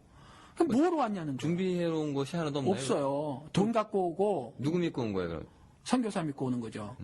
선교사 믿고 오고 가서 어떤 뭐 그거 하고 오는 거예요. 다 한국말로 찬양하고 돌아가고 뭐 이런 일들이 있는데 아무도 못 알아듣는. 네, 뭐 그리고 근데 사실은 조금 더 근데 좀 저는 이왕 와서 그런 거보다 자신들의 한계를 좀 절감하고 가게끔 그 일정을 좀 짜고 그런 적이 있거든요. 아, 그러면 다음번에 올 때 좀 정신 차려서 다시 올 수 있게 뭐 그런 거예요? 조금 더 구체적으로 피부에 좀 느끼게 좀 해드리고 싶은 거예요, 사실은. 예. 그래야 하다못해 한국이나 미국으로 되돌아서도 그러니까 현지에 있는 선교사님들에게 구체적으로 어떤 지원을 해줄 수 있을까에 대해서 생각을 하지. 그렇지 않으면 정말 그냥 돈 얼마 보내고 그것으로 끝난단 말이죠. 사실 그 현장 모르고 오는 선교가 가장 쓸데없고 가장 위험한 거 아닙니까? 예. 단기 선교도 그러면 그렇게 큰 효과가 있는 거라? 단기 선교는 여행이에요. 물론 그것을 통해서 현지 문물을 익히고 경험하는 것 자체에 목적을 두면 그것으로는 좋아요. 그런데 너무 돈이 많이 들거든요, 사실. 바쁜 생활에. 그러니까 그 정도 돈을 들여서 이왕 갈 것 같으면 내가 한번 부서지리라 깨지리라 거기에서 내가 날탕으로 한번 맨 땅에 헤딩해 보리라 7박 8일이든 14박 15일이든지 가게 되면 내가 한번 경험해 보리라는 심정으로 한번 가셨으면 좋겠어요. 네, 제가 알기로는 그 단기 선교는 그냥 한번 갔다 오는 경험상 가는 게 아니라 예. 장기 선교를 이제 뭐 갖고 있는 분들이 예. 이제 먼저 가서 이제 탐사 차원으로 이제 한번 이제 예. 맛을 보고 오는 뭐 그런 걸로 이제 더 큰 장기적인 걸 이제 준비하기 위한 그런 이제 진입 단계라고 들은 적이 있는데. 예, 그런 분들도 있어요. 그런 분들은 이제 개별적으로 단기 선교를 원하시더라고요. 근데 이제 교회에서 단체로 보내는 경우가 있거든요. 그 같은 경우는 그렇지 않죠. 한번 그 어린아이들 한 50여 명이 온 적이 있어요. 정말 답답해. 막 울고불고 난리치고 두 손 들어서 막 그 베트남에서 기도하고 그러는데 제가 보기엔 미친 것 같더라고요. 뭐 전혀 효과가 없으니까요. 효과가 없는 게 아니라 이 애들이 도대체 뭐 하나, 얘들이 왜 오나, 한국말로 막 베트남에서 기도하고 그러는데 그 옆에 베트남 어린아이들이 붙여줬거든요. 근데 막 뭐 하고 한국말로 계속 얘기하고 한국말로 찬양하고 한국말로 기도하고 막 그러는 거예요. 근데 전혀 막 도살장에 끌려간 아이들, 도살장에 끌려간 소 같은 거죠. 베트남 현지 어린이들은. 그러니까 이와 같이 내가 충만식 선교 있잖아요. 나만 충만한 거예요. 나만. 잡벅이죠, 잡벅. 예, 잡벅 선교죠. 이와 같은 일들은 좀 고려를 해야 하지 싶습니다. 네, 알겠습니다. 선교 얘기가 좀 길어졌네요. 예. 또 다음 거 우리 3포 세대, 4포 세대에 대한 하나님의 메시지. 요즘 세대가 예. 굉장히 좀 살기 힘들고 어렵습니다. 예. 예, 그 3포 세대, 4포 세대 이게 뭐냐면 이제 4가지 포기하냐, 3가지 포기하냐 이 차이인데요. 그게 이제 연애, 취업, 결혼, 출산 요거를 이제 포기해야 되는 세대다 이렇게 지금 얘기하고 있는데 예. 사실은 제가 볼 때 이거의 이제 핵심이 지금 취업이거든요. 경제력. 예. 솔직히 이제 경제력이 없고 돈이 없고 이제 차가 없으면 연애가 안 되고 예. 연애가 안 되면 결혼도 안 되고 결혼 안 되면 당연히 출산도 안 되는 거거든요. 예. 근데 이제 취업 문제 하나 해결되면 이제 다른 것들은 자기가 이제 선택의 문제지 이제 안 돼서 못 하는 건 없을 것 같아요. 제가 볼 때. 예. 어쨌건 이제 지금 이렇게 청년 세대가 어렵습니다. 예. 저도 지금 그때 지난번이나 목사님한테 이렇게 말씀드린 적이 있지만 제가 지금 나이가 42인데요. 예. 다시는 20살 때로 가서 예. 살아라 그러면 저는 솔직히 자신이 없어요. 지금 미국 와가지고 사업도 갖고 있고 이렇게 좀 하고는 있지만 지금 이 사람들이 뭐 어학연수는 뭐 누구나 가는 거고요. 예. 뭐 누구나 스펙을 쌓고요. 그런데도 자리가 없대요. 너무 힘들고 어렵다고 그래서 저도 지금 굉장히 마음 아프게 생각을 하고 있습니다. 그러면은요, 이게, 하나님은 도대체 여기 무슨 말씀을 하실까? 이제 제가 얘기하기 전에, 보통 우리 사회에서 얘기하는 게 이제 2가지가 있잖아요. 하나는 이제 자기계발서. 예. 뭐, 스스로 능력을 키워라. 예. 스스로 이제 뭐, 개인을 성장시켜라. 예. 개인을 바꿔라. 예. 뭐, 자기계발서, 이런 게, 내 자신을 채찍질 해야만, 한다. 이런 게 있고요. 스파르타식으로. 예. 또 하나는 이제 이 사회가 문제다. 예. 사회 시스템을 함께 개선해 나가야 된다. 예. 사회복지적인 요소가 또 있고요. 또 예. 얼마 전에도 계산한 거 보니까 한국만 거의 유일하다시피 자기의 노후 문제를 스스로 짊어지려고 하는 사람들이 있다. 그런 나라다, 한국은. 예. 근데 다른 나라들은 뭐, 이렇게 뭐, 국가에서 하는 걸로 다 이제 지원을 받고, 이제 당연히 그렇게 사는지는 모르겠습니다만은. 예. 지금도 그러잖아요. 지금 뭐, 당장 보험이라든가 여러 가지 뭐, TV 광고 보면은 저 한국 잠깐 들어갔을 때 깜짝 놀랐어요. 3명 중에 1명은 나이 들어서 폐지를 짓고 살아야 된다. 뭐 이렇게 막 위협을 하니까. 예. 네, 실제로 그게 이제 뭐 사실인 것도 같고요. 예. 굉장히 지금 현재도 불안하고 미래도 깜깜하고 이렇습니다. 예. 근데 이제 우리가 또 물어봐야 되잖아요, 이 목사님한테.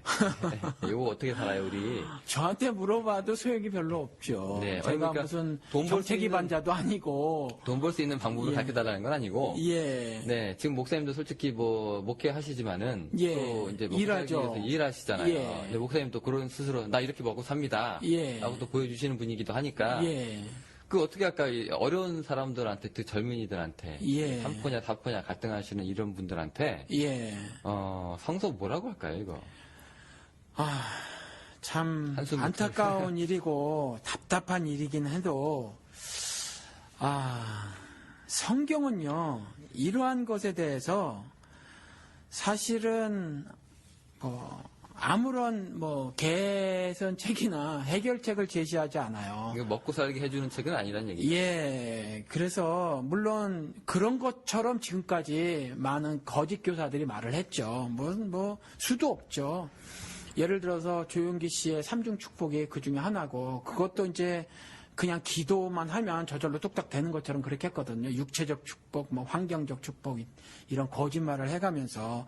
근데 이런 이제 성경 말씀을 가지고 이와 같이 자기 개발서로 그러다 보니까 사회가 그러다 보니까 자기 개발서처럼 이제 이해를 하고 해석을 하고 전달한 거짓 교사들이 많이 있어요. 미국 같은 경우는 이제 긍정을 말한 그 조엘 오스틴 있잖아요. 그렇죠? 사실은 조엘 오스틴이 그 원조는 아니에요. 우리 원조 얘기했는데 수종교회 크리스탈 캐티드를 그 사람이 이제 원조긴 한데 사실 더 원조는 성경에 나와 있죠. 바알과 아세라 선지자들인데 이전부터 사실은 이와 같은 것들이 있어요. 그래서 이 긍정에 대한 거, 긍정의 힘이라는 거 교회에서 얼마나 진짜 그 진리처럼 얘기했어요. 이게 왜냐하면 사회가 이만큼 어려우니까 교인들도 여전히 이와 같이 어려움에 직면하고 있으니까 시체말로 마약을 뿌려댄 거예요. 그래서 조엘 오스틴의 두 번째는 아니겠지만 아무튼 그 대박난 그 책이 Become Better You잖아요. 더 나은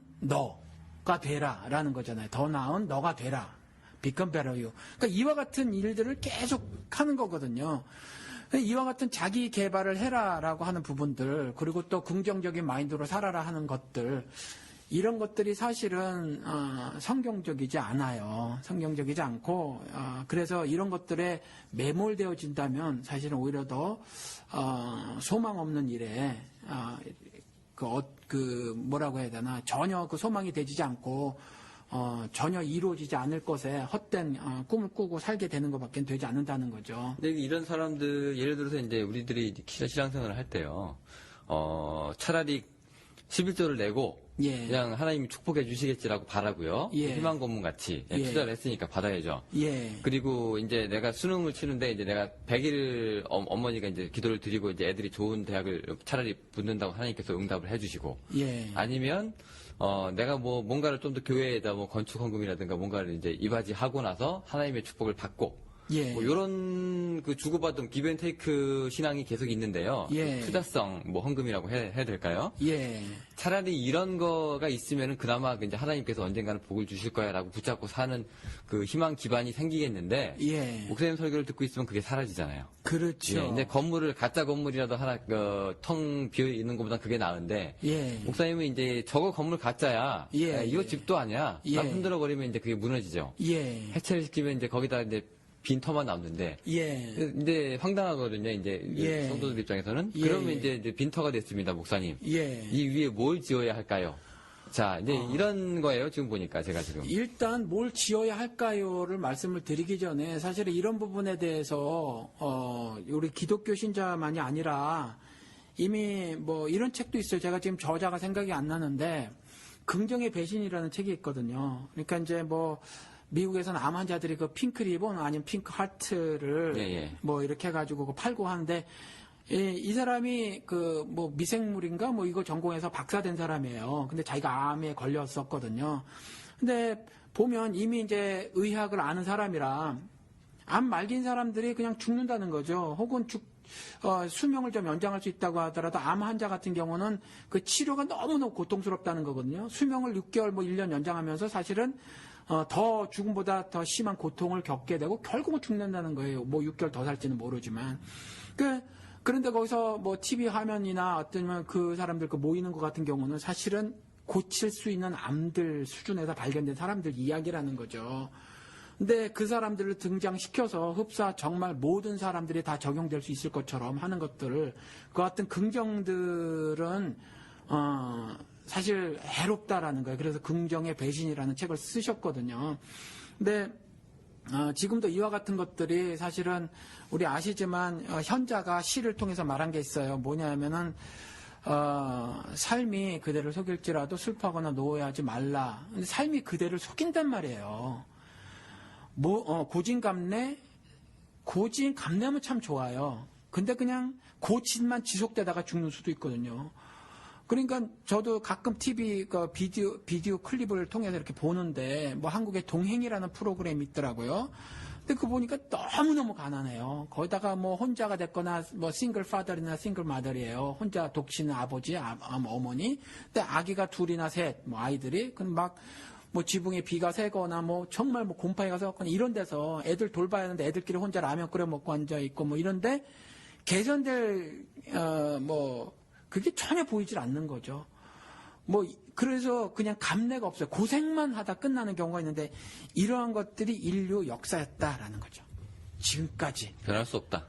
지금까지 이러했었고 처음에 제가 말씀을 드린 것처럼 죄진 인간들이 이와 같이 법을 이렇게 만들었어요. 법제도 장치를 이렇게 만들었기 때문에 이와 같은 세상에서 예수 그리스도가 선포한 궁극적 승리는요. 이와 같은 문제에 대한 해결함이 아니에요. 그래서 40일 금식이라는 정말 최악의 상태에 직면하더라도 하나님의 입으로부터 나오는 모든 말씀으로 살 것이라 이런 말씀들이지 지금 거짓 교사들이 말하는 것처럼 기도 한 방에 이와 같은 상황이 모면되거나 환경적 축복을 받거나 아팠는데 나샤레 예수의 이름으로 명하노니 물러갈지어다 그랬을 때 뚝딱 고쳐지거나 하는 것들을 말하기 위해서 성경을 하나님이 쓰신 건 아니다라는 거죠. 이분 그 질문을 보면 기도 한 방으로 어떻게 이제 일시적으로 뭔가 확 뒤집는 그런 건 아니고요. 예. 만약에 이제 목사의 말씀을 듣고 예. 그러면 이제 하나님께서는 그러면 내가 이렇게 젊은 청년들이 예. 실업난, 구직난, 그다음에 결혼난, 출산난 여러 가지 문제가 있는데 여기에 대해서 그러면은 우리한테 아무것도 해주실 말씀이 없는가? 그냥 원래 그런 땅이니까 그런 에덴 동산에서 쫓겨나서 너희들이 살아야 되는 땅이 원래 그런 땅이니까 그냥 참고 살아.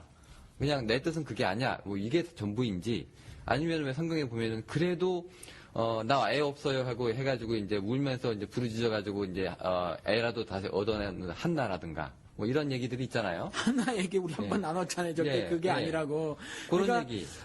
빌립보서에는 신자들이 어떻게 살아야 됨을 말하고 있는데 두렵고 떨림으로 너희 구원을 이루라 그랬거든요. 근데 구원을 우리가 이룰 수는 없잖아요. 그러니까 여기서 구원은 이제 성화를 말하는 건데 이것도 우리가 성화를 이뤄내는 건 아니고 하나님의 말씀에 순종과 복종. 순종은 우리가 보통 미국 사람들은 영어로 이제 obey라고 하고 복종은 surrender. 그러니까 내 권리를 다 포기하는 거죠. 그러니까 신자들은 죄에 대해 죽는 거고 죄에 대해 죽는 건 율법에 대해 죽는 거고 율법이라는 건 하나님 말씀 위에 모든 내 살림살이를 규정하고 살게 만드는 인간들이 만드는 법제도 장치 윤리 도덕을 말하는 거거든요. 그것에 대해서 죽는 거예요. 그런데 그것에 대해 너의 구원을 이루라라는 말들은 그와 같은 가르침들에 대해서 내가 항복 선언하고 그 가르침을 따르지 말라라는 거거든요. 그러니까 살기는 살아야 하는데 이와 같이 적극적 삶을 요구를 하고 있어요. 두렵고 떨림으로 네가 네 구원을 이뤄내라라고 말을 하고 있어요. 근데 이것이 우리 좋은 컨셉인 것이 우리 사실 인간적으로도 이와 같은 삶에 대한 갈망이 있거든요. 그래서 우리나라 정서를 대표하는 사실 저는 잘 모르지만 문학적 기법으로는 대단히 뛰어나다고 말하지는 않더라고요. 김소월 시인. 근데 김소월 시인이 주로 시를 썼는데 평론을 쓴 게 있어요. 산문을 쓴 게 있어요. 그 산문에서 이런 말을 한 적이 있거든요. 삶은 살림이다.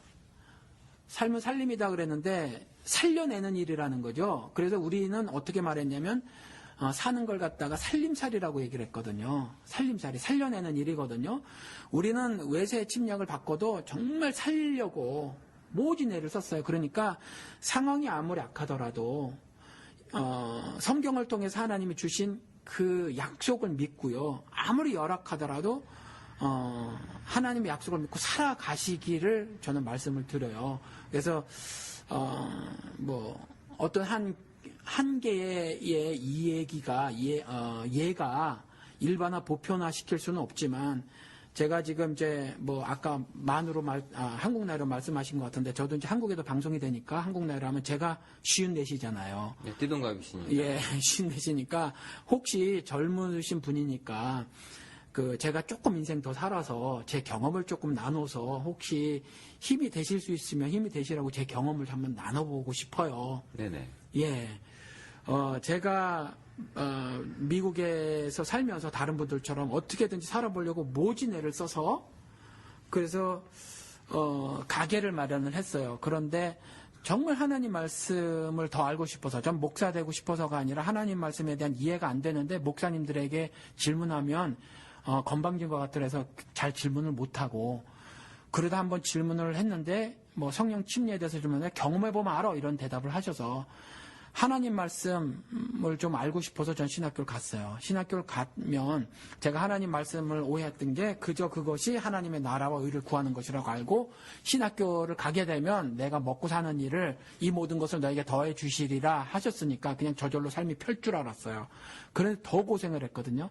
미국에서 얼만큼 고생을 했냐면 미국에는 샤워 타월이 있잖아요. 굉장히 크잖아요. 두껍고 그거를 아내가 쿼러라고 하는 거 25센트를 아끼려고 그걸 손으로 빨았어요. 전 그걸 몰랐어요. 저를 돕겠다고 한 거죠. 그러니까 굉장히 가난했던 거죠.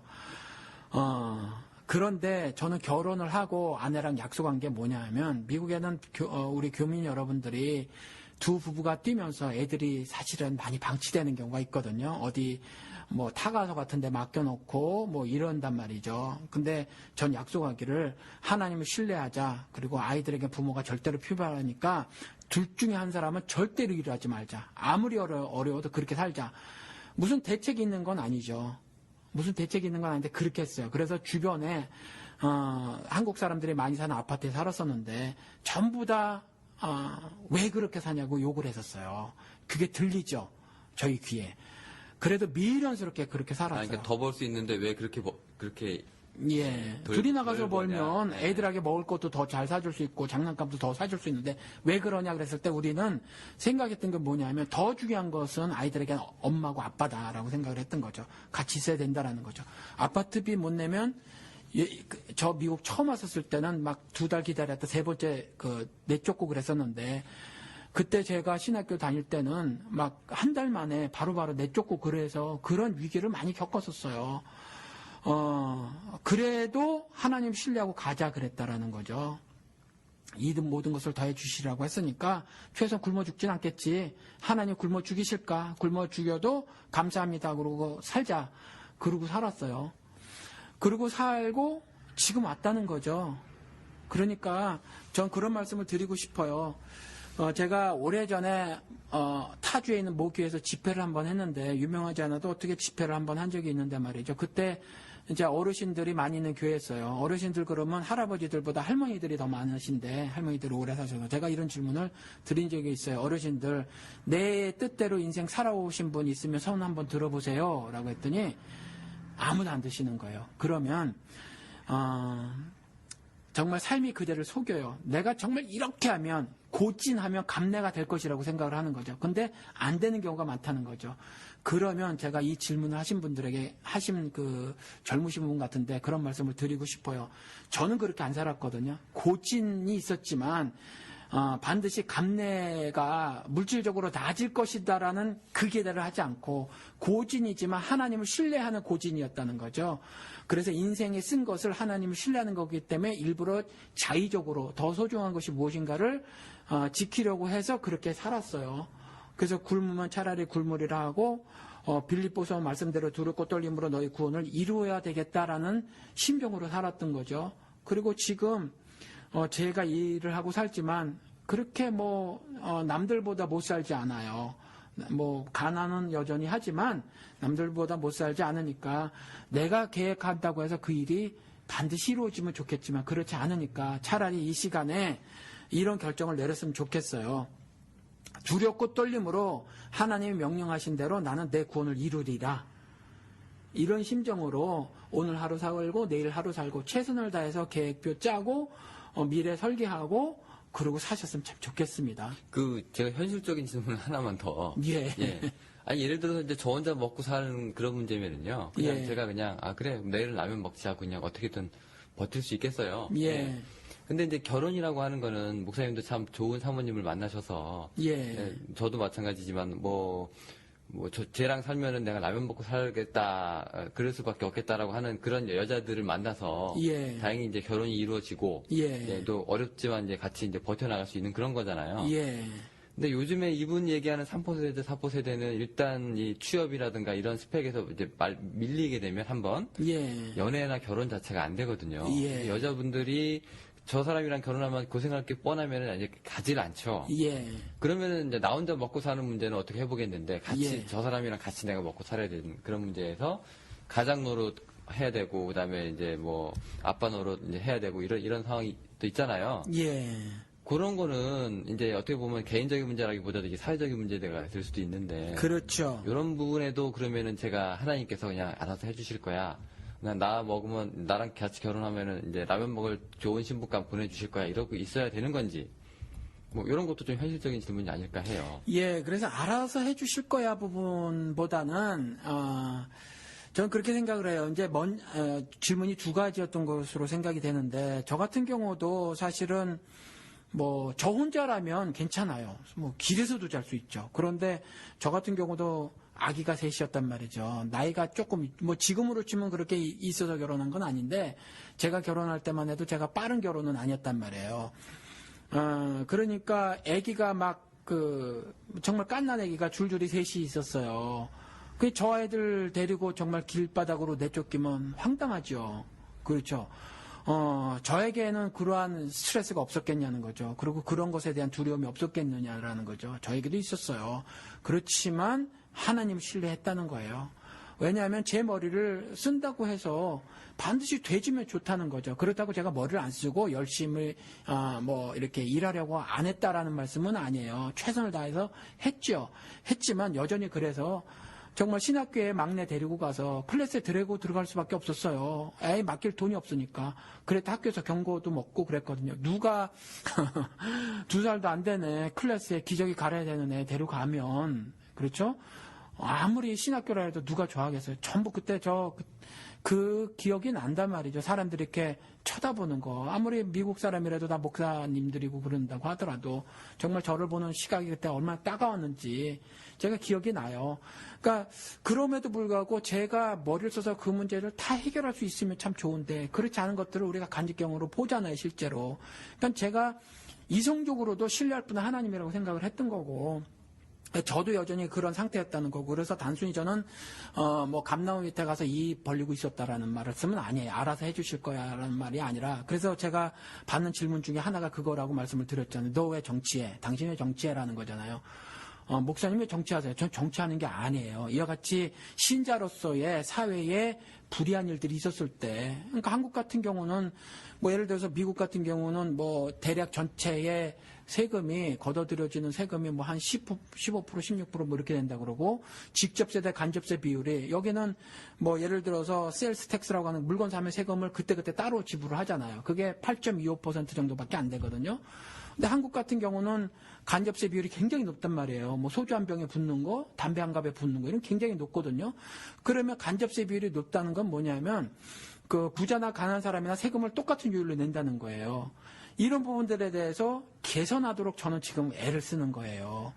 그리고 부자들이 세금을 적게 내고 하는 부분들 그런 거라든가 그래서 제가 무슨 한진중공업 쌍용 자동차 얘기를 목사지만 입에서 말을 하는 것이고 이와 같이 사회 구조적 모순 이런 거라든가 이런 것들에 대해서 목적을 높여서 말을 하고 있다라는 거죠. 그래서 이런 부분에 있어서는 이렇게 그냥 가만히 있어라라는 말씀은 아니고 그와 같은 모순들, 사회 구조적 모순들을 개선하려고 애를 써야 한다는 거죠. 왜냐하면 불이하고 부조리하니까.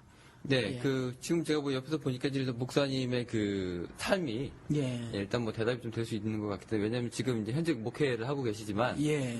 뭐 11조 얘기 안 하시잖아요. 그래가지고 교인들한테 뭐 이렇게 조금 11조 뜯어내면은 뭐 월급 조금 나올 수 있고 뭐, 예. 뭐 그렇게 하는데 제가 보니까 목사님은 그렇게 하지는 않으시거든요. 근데 대신에 이제 그러한 목회를 하시는 대가는 치르고 계시죠. 뭐냐면은 일을 하고 계시니까. 아니요, 그건 대가가 아니라 전 이런 생각이 들어요. 아니, 그러니까 제가 얘기하는 거는 목사님이 얼마든지 다른 목사님들처럼 편하게 예. 뭐 바울이 얘기하듯이 그냥 양치는 사람들이 양조 짜먹는 것처럼 예. 그렇게 살 수 있었는데 예. 이제 그게 아니라고 생각을 하시고 이제 11조나 이런 헌금 문제에 대해서는 이제 강요나 이제 강조를 안 하시니까 예, 오히려 그게 법조문화해서 그렇게 인식해서 하면 오히려 하나님 앞에서 죄라고 말을 하죠. 근데 저 같은 그래서 경우는 이제 일을 하는 월급이 안 나오시니까 교회에서. 일을 하는 이유는 월급이 조금 있으면 좋겠고 저도 일을 좀 줄였으면 좋겠어요. 책 볼 시간도 없고 아무래도.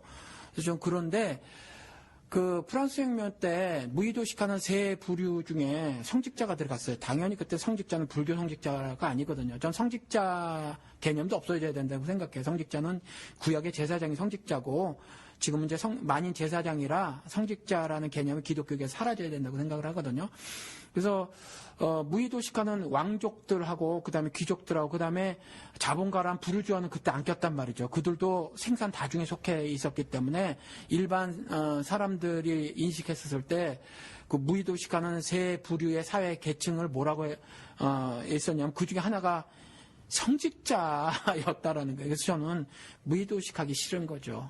예, 그것 때문에 그 일을 하는 거지. 무슨 뭐 다른 거는 아니라는 거죠. 그래서 저는 뭐 아내가 뭐 한 가정을 이끌기에 충분한 돈을 벌고 있지는 않지만 번다고 해도 저는 일을 할 거라는 거죠.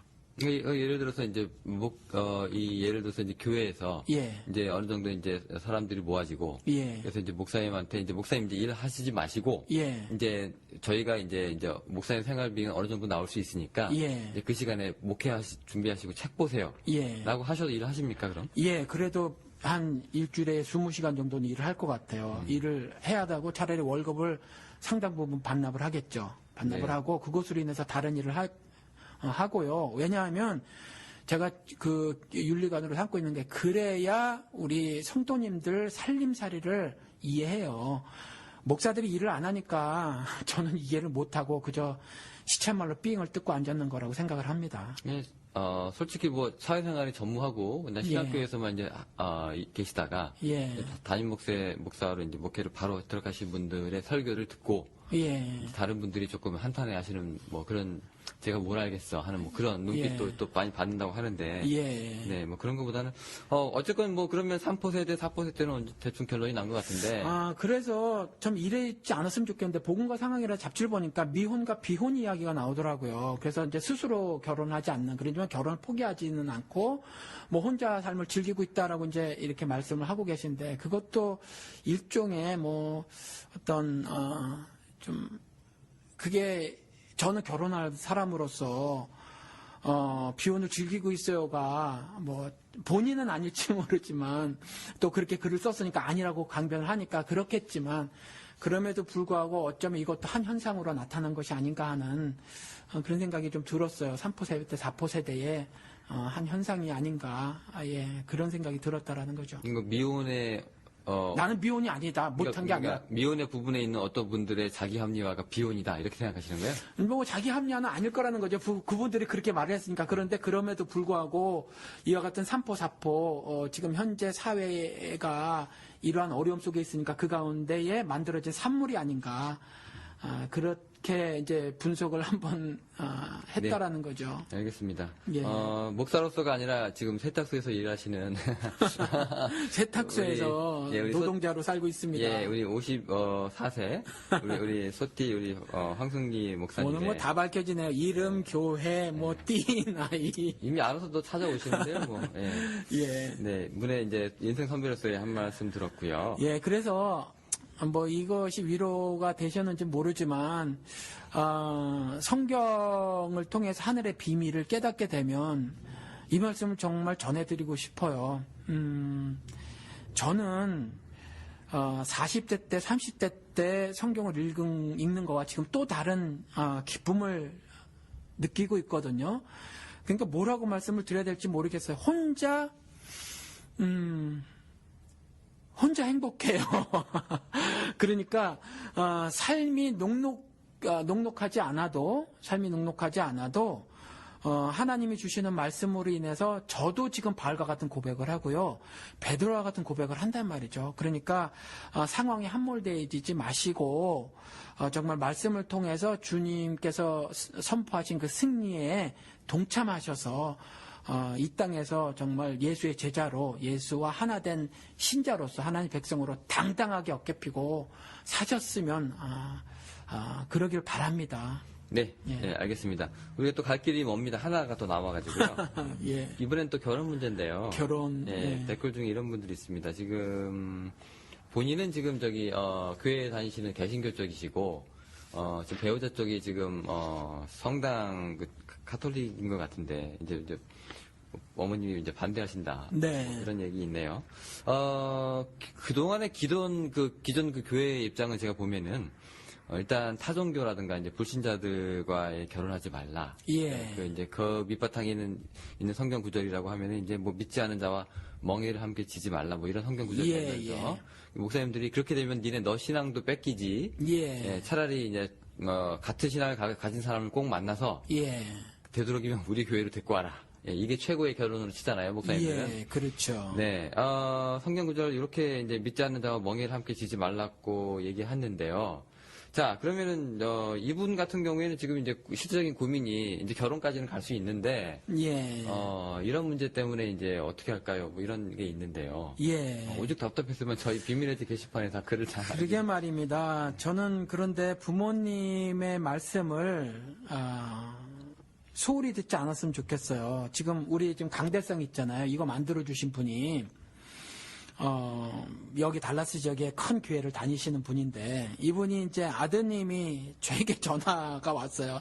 아드님이 이제 결혼하실 나이가 됐고 이제 여자친구가 있는데 그쪽이 이제 신부 쪽이 불신앙 집안이라는 거죠. 그러니까 기독교인이 아니라는 거예요. 그래서 막 이제 크게 반대를 하시는 거예요. 그런데 그 아드님은 이제 결혼을 하겠다는 거죠. 이제 최근의 일이에요. 이런 일들이 실제로 이제 벌어지고 있다라는 말씀을 드리기 위해서 이제 그러는 건데, 주변에 이런 일들이 실제로 있다는 거죠. 그런데, 그럼에도 불구하고 포기하지 말고, 부모님을 끝까지 설득을 해서 결혼은 일륜지 대사라서 둘만이 하는 게 아니거든요. 그러니까 그건 미국도 동일해요. 서양 사람들도. 그러니까, 좀 설득을 하셨으면 좋겠어요. 분명한 건 그 부모님이 만약에 뭐 다른 이유 때문이 아니라면 성경에 있는 말씀 믿지 아니하는 자 멍에를 같이 하지 말라라는 말씀 때문이라면 그건 잘못 이해하고 있는 거거든요. 그 부모님께서. 그러니까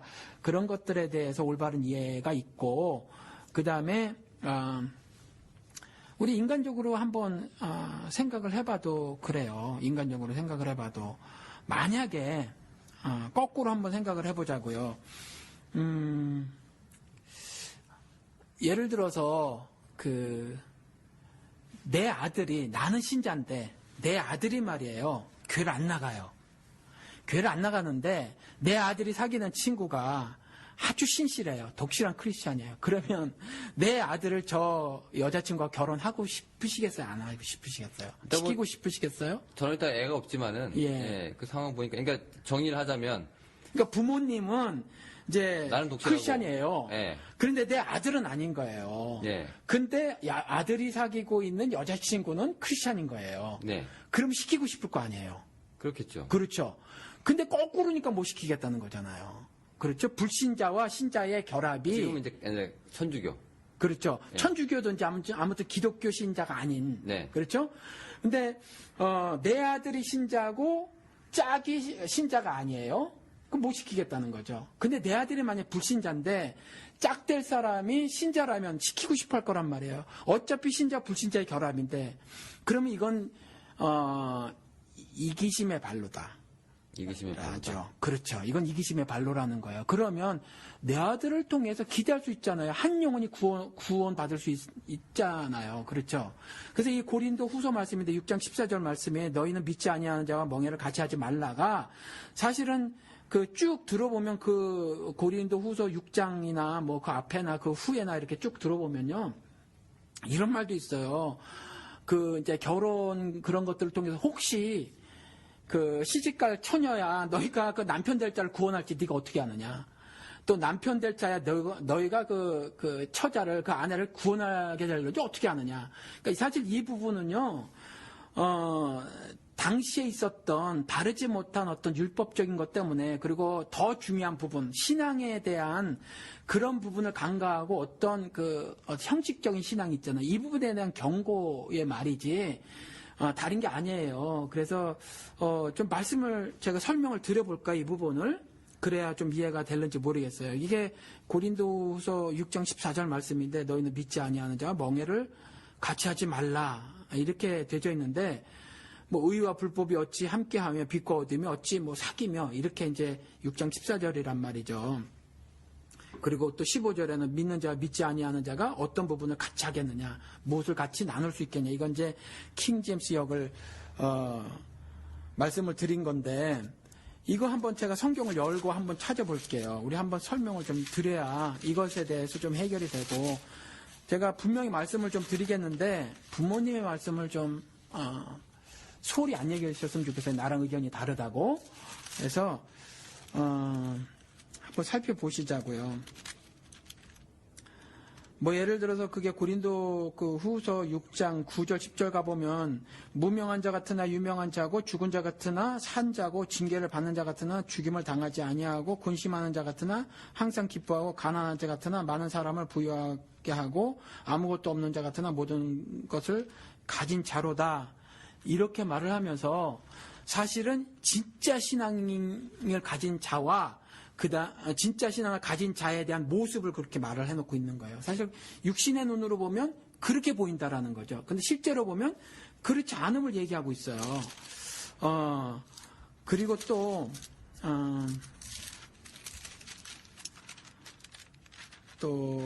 보실까요? 제가 표시를 해놨는데 지금 어디 갔는지 모르겠네. 근데 아까 같은 경우에는 이제 부모님의 말씀을 이제 소홀히 여기지 말라고 하셨는데 보통 이제 요즘 추세는 이제 본인의 결혼이고 또 이제 자식의 결혼에 이제 부모가 이제 사서로 이제 개입 간섭을 안 하는 게 이제 옳다. 뭐 이런 쪽으로 지금 이제 많이 추세가 지금 가고 있잖아요. 그런 면에서도 뭐 그게 마찬가지인가. 왜냐면 지금 같은 경우에는 부모님이 오히려 지금 종교 간의 벽을 넘지 못하셨는데, 그것 때문에 지금 이제 본인의 결혼이 깨질 판이란 말이죠. 이런 경우에도, 근데 이런 경우에 이제 부모님 말씀을 저희가 새겨 듣는다고 하면, 이 결혼이 안 될 텐데요. 이러면은, 왜 모든 결혼이 다 부모님의 뭐라고 해야 될까요? 인가, 제가 하에 이루어질 수도 없는 노릇이고요. 이런 걸로 흔들리면 또 사랑하는 것도 아닐 텐데. 이런 경우도 조금 좀 논란의 여지가 좀 있는 것 같습니다. 그러니까, 이 말씀 때문에 만약에 그렇다면, 조금 전에 말씀드린 것처럼, 뭐, 예를 들어서 그 신부가 될 그 분의 뭐 다른 것 때문이란 모르지만 혹여 만약에 어머님께서 혹은 아버님께서 이와 같은 말씀 때문에 또 당신의 어떤 종교관 때문에 신앙관 때문이라면 그 부분에 대해서는 설득을 포기하지 마라라는 말씀을 드리고 싶어요. 그래서 제가 지금 당장은 이렇게 지금 이렇게 찾지 못하겠는데 내용은 제가 알고 있으니까 내용을 말씀을 드리면 뭐 할례 받은 자라면 할례를 포기하지 말고 무할례자로 하나님을 알았으면 예수 그리스도는 무할례자인 채로 그냥 그렇게 해라. 그러니까 중요한 건 형식이 아니다라는 말씀을 하고 있는 거예요. 사실은. 그래서 믿지 아니하는 자와 멍에를 같이 하지 말라라고 하는 것은 불법적인 그 죄를 짓는 사람들 있잖아요. 그 죄에 대해서 죄에 동참하지 말라라는 말씀이지. 그러니까 우리 이것에 대해서 오해를 하고 있는 사람들이 무슨 구약 시대에 뭐 예를 들어서 어떤 우상의 형상이 무너지게 다곤산 같은 거 무너지게 한다고 가서 실제로 무슨 그 뭐죠? 우리나라 신화 속에 설화 단군. 속에는 당군 뭐 가서 상 부셔뜨리고 하는 이런 문자적 해석들 있잖아요. 이와 같이 이걸 문자적으로 그대로 해석을 해서 그냥 단순히 육신적으로 함께하지 않음을 이렇게 생각을 하시면 이게 곤란하고, 이건 단순히 그 이방 풍속대로 그대로 따라서 그것대로 삶을 살지 마라라는 말이에요. 그러니까 이 결혼에 대해서도 뭐 자기가 혼자 살았으면 혼자 사는 것이 좋다라고 말하는 것도 사실 음욕에 가는 부분 때문에 그렇게 말을 해놓고 있는 거고, 단순히 혼자 사는 것이 절대적으로 더 좋은 것이니까 혼자 살아라고 바울이 말한 것도 아니고요. 바울 같은 경우는 우리가 아시는지 모르겠지만 사실은 한번 결혼했었을 가능성도 있다는 거죠. 우리가 바울이 처음부터 혼자라고 생각을 하지만 사내들인 공회원이었거든요. 사내들인 공회원이었으면은 결혼한 남자였으면 된단 말이죠. 그러니까 상처를 했거나 이혼을 했거나 그랬었단 말이죠. 그러니까 한번 경험을 했던 남자였고, 그래서 이런저런 것을 알고 그래서 그렇게 말을 했기 때문에 바울도 사실은 그와 같은 말은 결코 비혼 혹은 미혼이 더 좋다라는 말을 한 것은 결코 아니에요. 그 음욕 때문에 말을 했던 거였고. 그럼 목사님 그 개인적인 질문으로 목사님 지금 딸 셋이 있는데 신상이 또 털리네. 이분들이 이제 나중에 이제 남편감을 데리고 올 텐데요. 뭐 누구는 결혼할 당사자라고 데리고 온 사람이 교회를 안 다니고 신앙이 없어요. 뭐 누구는 뭐 교회도 다니고, 뭐 누구는 또 타종교예요. 그러면 목사님 대답은 한결 같으신가요? 아니면은 야, 너 이렇게 돼서 저 교회도 안 다니는 사람이랑 어떻게 결혼을 해?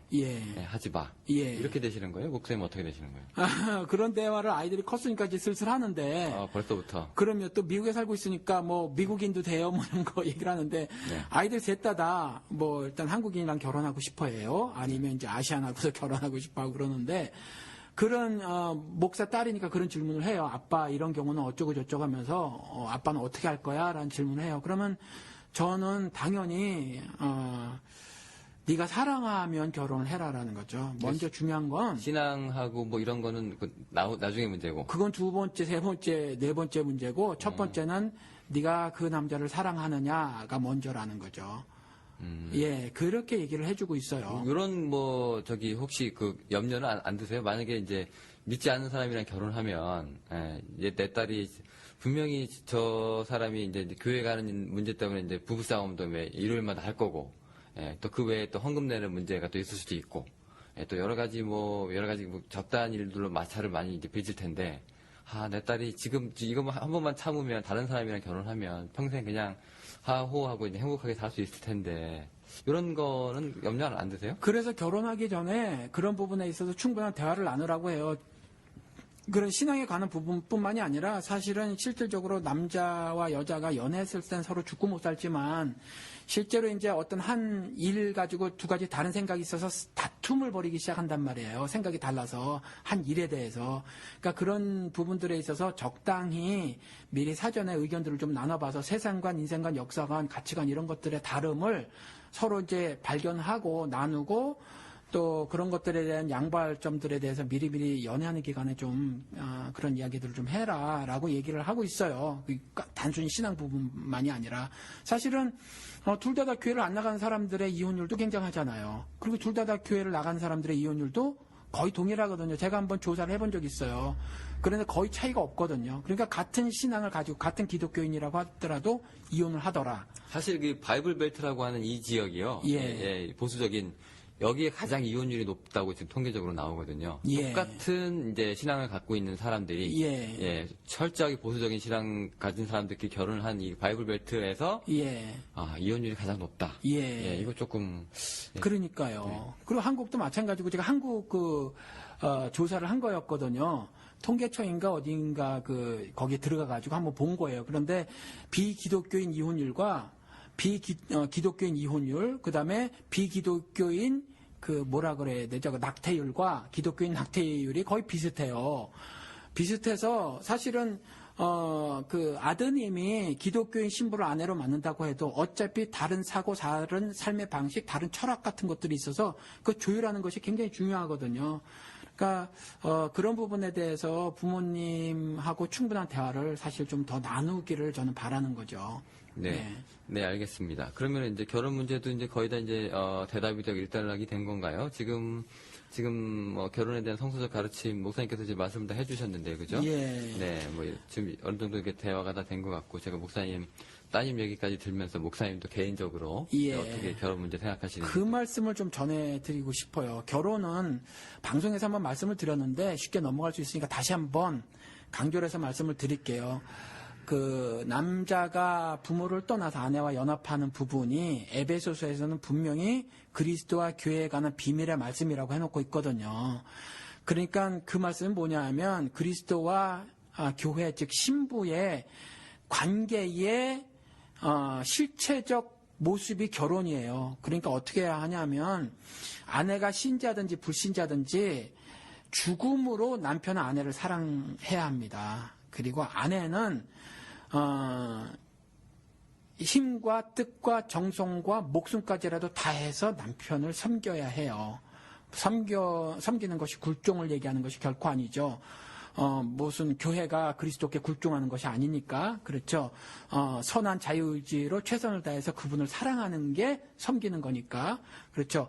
그러니까 그와 같은 삶을 살면요, 저는 이런 일이 반드시 일어날 거라고 봅니다.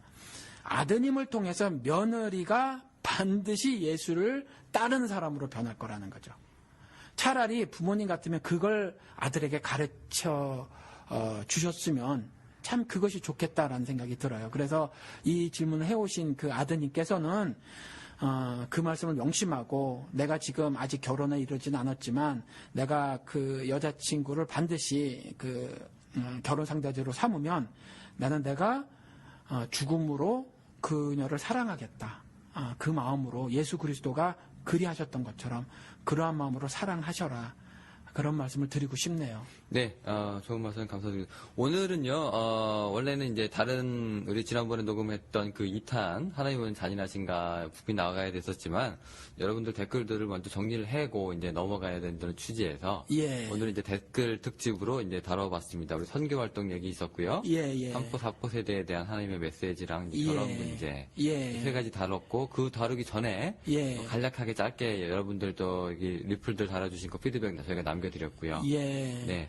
전부 다 이제 심각한 문제들을 질문하셔서 네. 심각하게 방송이 좀 진행된 것 같아요. 네, 사실은 저희도 이제 항상 그 주제를 선정할 때 굉장히 고민을 합니다. 저희끼리 나오는 거하고 이제 여러분이 관심사하고 굉장히 동떨어져 있을 수가 있거든요. 예. 네, 그런 경우에는 이제 얼마든지 지금 이렇게 글을 남겨주시면 저희가 적극 반영해서 다음에 또 다른 에피소드로 저희가 이제 에피소드를 만들도록 하겠습니다. 예. 네, 오늘은 여기까지였고요. 예. 저희는 또 다른 시간에 또 다른 에피소드로 여러분들 만나뵙도록 하겠습니다. 감사합니다. 감사합니다.